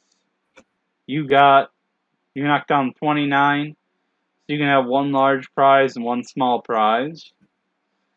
I think next is Artie. You got 16. Oh, actually, no, you got 17 because of the 1. So you can have 1 large. And Tabby, you got 12. So that is 1 medium. And Midori and Finn, you got a grand total of 7 between both of you. Now that should be a small, but I haven't seen anyone fail as greatly as you have in a long time. So I'm going to be nice and give you guys a medium or 2 small, so you guys don't have to share if you don't want. So what do you all want? Old What's Man I have a Jenkins nice kind of medium. sorry. Old Man Jenkins kind of turns to Varus and he's like, you don't look like you've had the best day. So why don't you pick out a prize for yourself from what I earned? Appreciate it, but I feel you should give those prizes to your great grandkids instead. Well, I have 2 large and let's see, it was either 2 large, 4 medium, or 8 small. So if you take a large, I can still get my children like 2 medium or something. So go ahead, pick out a large one for yourself. Already getting my own large, You'll but I mean, you'll get alright. 2. Alright, what are the options? They're basically a bunch of like stuffed animal type stuff. There's like on the large end, there's a stuffed animal of a dragon that's about the same size as Varus. There is a toy sword, a toy longsword, a little toy bow. There is. Then there's different stuffed animals of like each different like race. There's like a little tiefling stuffed animal that's in the large section. What's it look like? It kind of reminds Varus of his brother Kieran. I'll get that one. And then there's another one that kind of reminds Varus of his sister, who I need to look at the name of again. Or Lyra. Delilah. Okay. Lyra. Lyra, right. Lyra. So there's one that looks like Kieran and one looks like Lyra. So I'm assuming you use your prize from Jenkins to get one of them, and then your own large prize to get the other one. I'm actually gonna get the dragon for Lyra. Well, hopefully she appreciates that. Well, she should. Yeah, she should. So then, Old Man Jenkins picks out 2 medium ones for his kids. They're little, like, white flower stuffed animals. And then the guy's like, yeah, you might want to, like, not display those in public. White flower ain't seen in the best light right now. Old Man Jenkins just kind of like rolls his eyes at that and starts heading off to go find his kids, his great grandkids.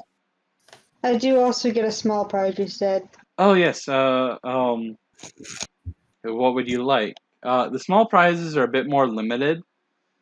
There is like a goblin stuffed animal. There's a bugbear stuffed animal. There's like a fake gold piece stuffed animal that says "In fair we trust," and it's just like a picture of the fair on the gold coin. There is a almost like a fortune cookie type thing being offered as a small one. And there's like a little toy dagger. That's it for the small. You said a goblin, a bugbear. What was the third thing? Goblin, bugbear, a fortune cookie like thing, and then a little dagger. It was a coin, and then I think a third one. one. Oh yeah, a coin. No, I think that's it. It's goblin, bugbear, coin, fortune cookie, dagger. So what does Varus pick of all this? Is the fortune cookie a doll or something else? It's like an actual like cookie. I'll take that. Okay, and the actual cookie is like it's like twice the size of your hand. So it's like a giant fortune cookie. Oh, Jesus. Fortune in it? Yes. What's it say? It says that you will be reunited with friends and family soon. I'll just smile and put that in my bag. Can you make a perception check for me before you do that? Yeah, my perception is not good.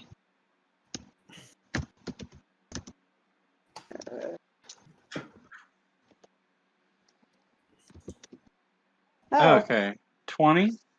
As you're about to put it away, under the fortune, the paper seems to be writing something on itself. And you kind of look at it for a few seconds, and it kind of like draws the outline of a flower on the white paper, which I think you'd take to mean like white flower. And that's really all that happens. Get a little. What? I said I smiled seeing the first note, but then I get a little angry seeing the flower. Well, let's see. Next, Artie. Let's see. You had 17. So I think I said you got Yeah. a large, right? Large prize, yep. What do you want? Well, what do you have again? See, it was like a large dragon. There's like literally a stuffed animal of each race. There was like a gold flower, and we also have the symbols of a few of the kingdoms. Yes, what are the symbols made out of? Everything here is more or less stuffed animal or edible. So, like, I don't know, stuffed animal or food. So, like, felt. Yeah. Alright. I will take a stuffed animal with the white flower logo on it. Okay. And he hands you, it's basically like a little human stuffed animal with like a white flower engraved in its chest. Here you go. If you want, I can give you a different race with the same thing with it, but I figured since you're a human, you might want a human. It is fine. Alright, and Tabby, I believe you have a medium.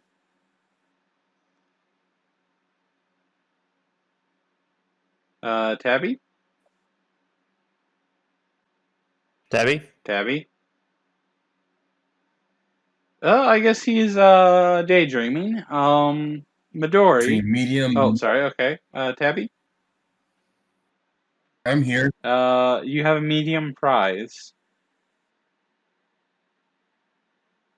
So what are my choices for a medium Have prize? I said given any examples for mediums yet?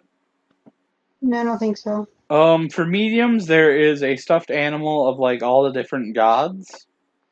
Why they're medium and not large, like the races, there's not really an explanation for that. There is a smaller like copper coin that just says fair cheapskate.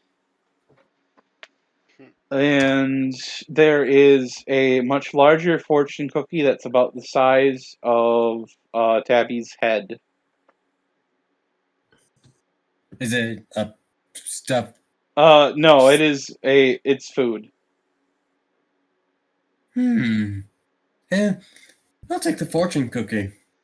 Alright, you take the fortune cookie, and inside it says, great hardship and trouble lie ahead. But fear not, for you shall come through better for it. And then the same thing happens that happened with Varius. A little flower appears under the message. And seeing it happen again, you think maybe that's just like a little thing that the fair does. Maybe it's not linked to the white flower. Is it a white flower? It's literally just making the outline of a flower on white paper. So it's a bit suspicious. So Varys got a fortune saying that he would be reunited with friends and family. And Tabby got one saying that great hardship lies ahead. I think I got the better end of the deal. Yeah. And Midori? Finn? I believe you have a medium one as well. Is there an octopus? What would you like? Is there an octopus? Yes, that's in the small section.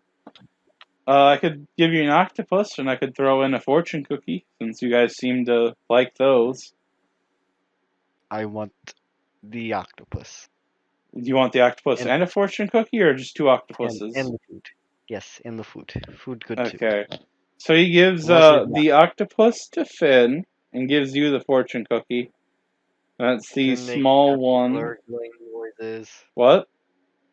Finn makes happily gurgling noises.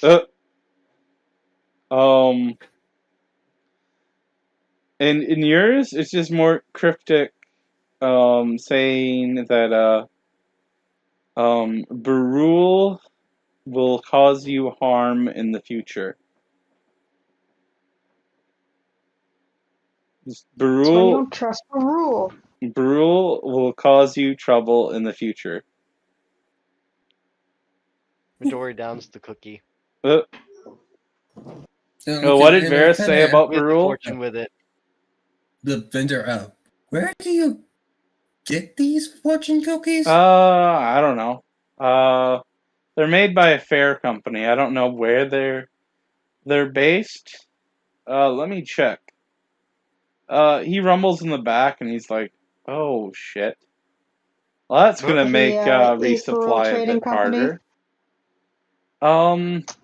Well, it looks like one of our main suppliers is the East Berlin Trade Company. Yep. And then our Yep. second biggest, largest supplier is from the Kingdom of the White Flower. Yep. And then there's a third one that we don't have a location from. That's just marked as like some of the islands off the coast to the east. But there's not really any industry there, so they shouldn't be able to produce the amount of fortune cookies that we buy. So something's off there. I don't know if you can tell me any information on where the heck we're getting these fortune cookies from, especially the ones that come from the east. Well, I guess I'd be willing to pay a little bit for that info. Do it. Alright, well, let me know if you see anything. And you guys are done playing the ball game. You can see Old Man Jenkins and his great grandkids are on like basically a carousel. Old Man Jenkins is riding a bear, like a bear on the carousel. Amsden is riding a dragon, and Orlando is riding a skull. Why they have a skull on a carousel, I will never know.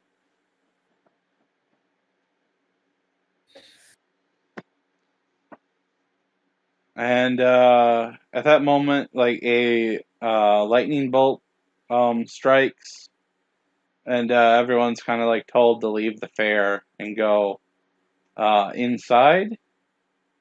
Some Nalavian like royal guards come to give you like the royal treatment and bring you to the palace. But as the lightning bolt hits, if anyone's looking at the carousel, the skull that Orlando is sitting on kind of like glows, and the bear that Jenkins is going on, for some reason you can kind of see like it's like skeleton inside of it, even though it's a machine and shouldn't have one.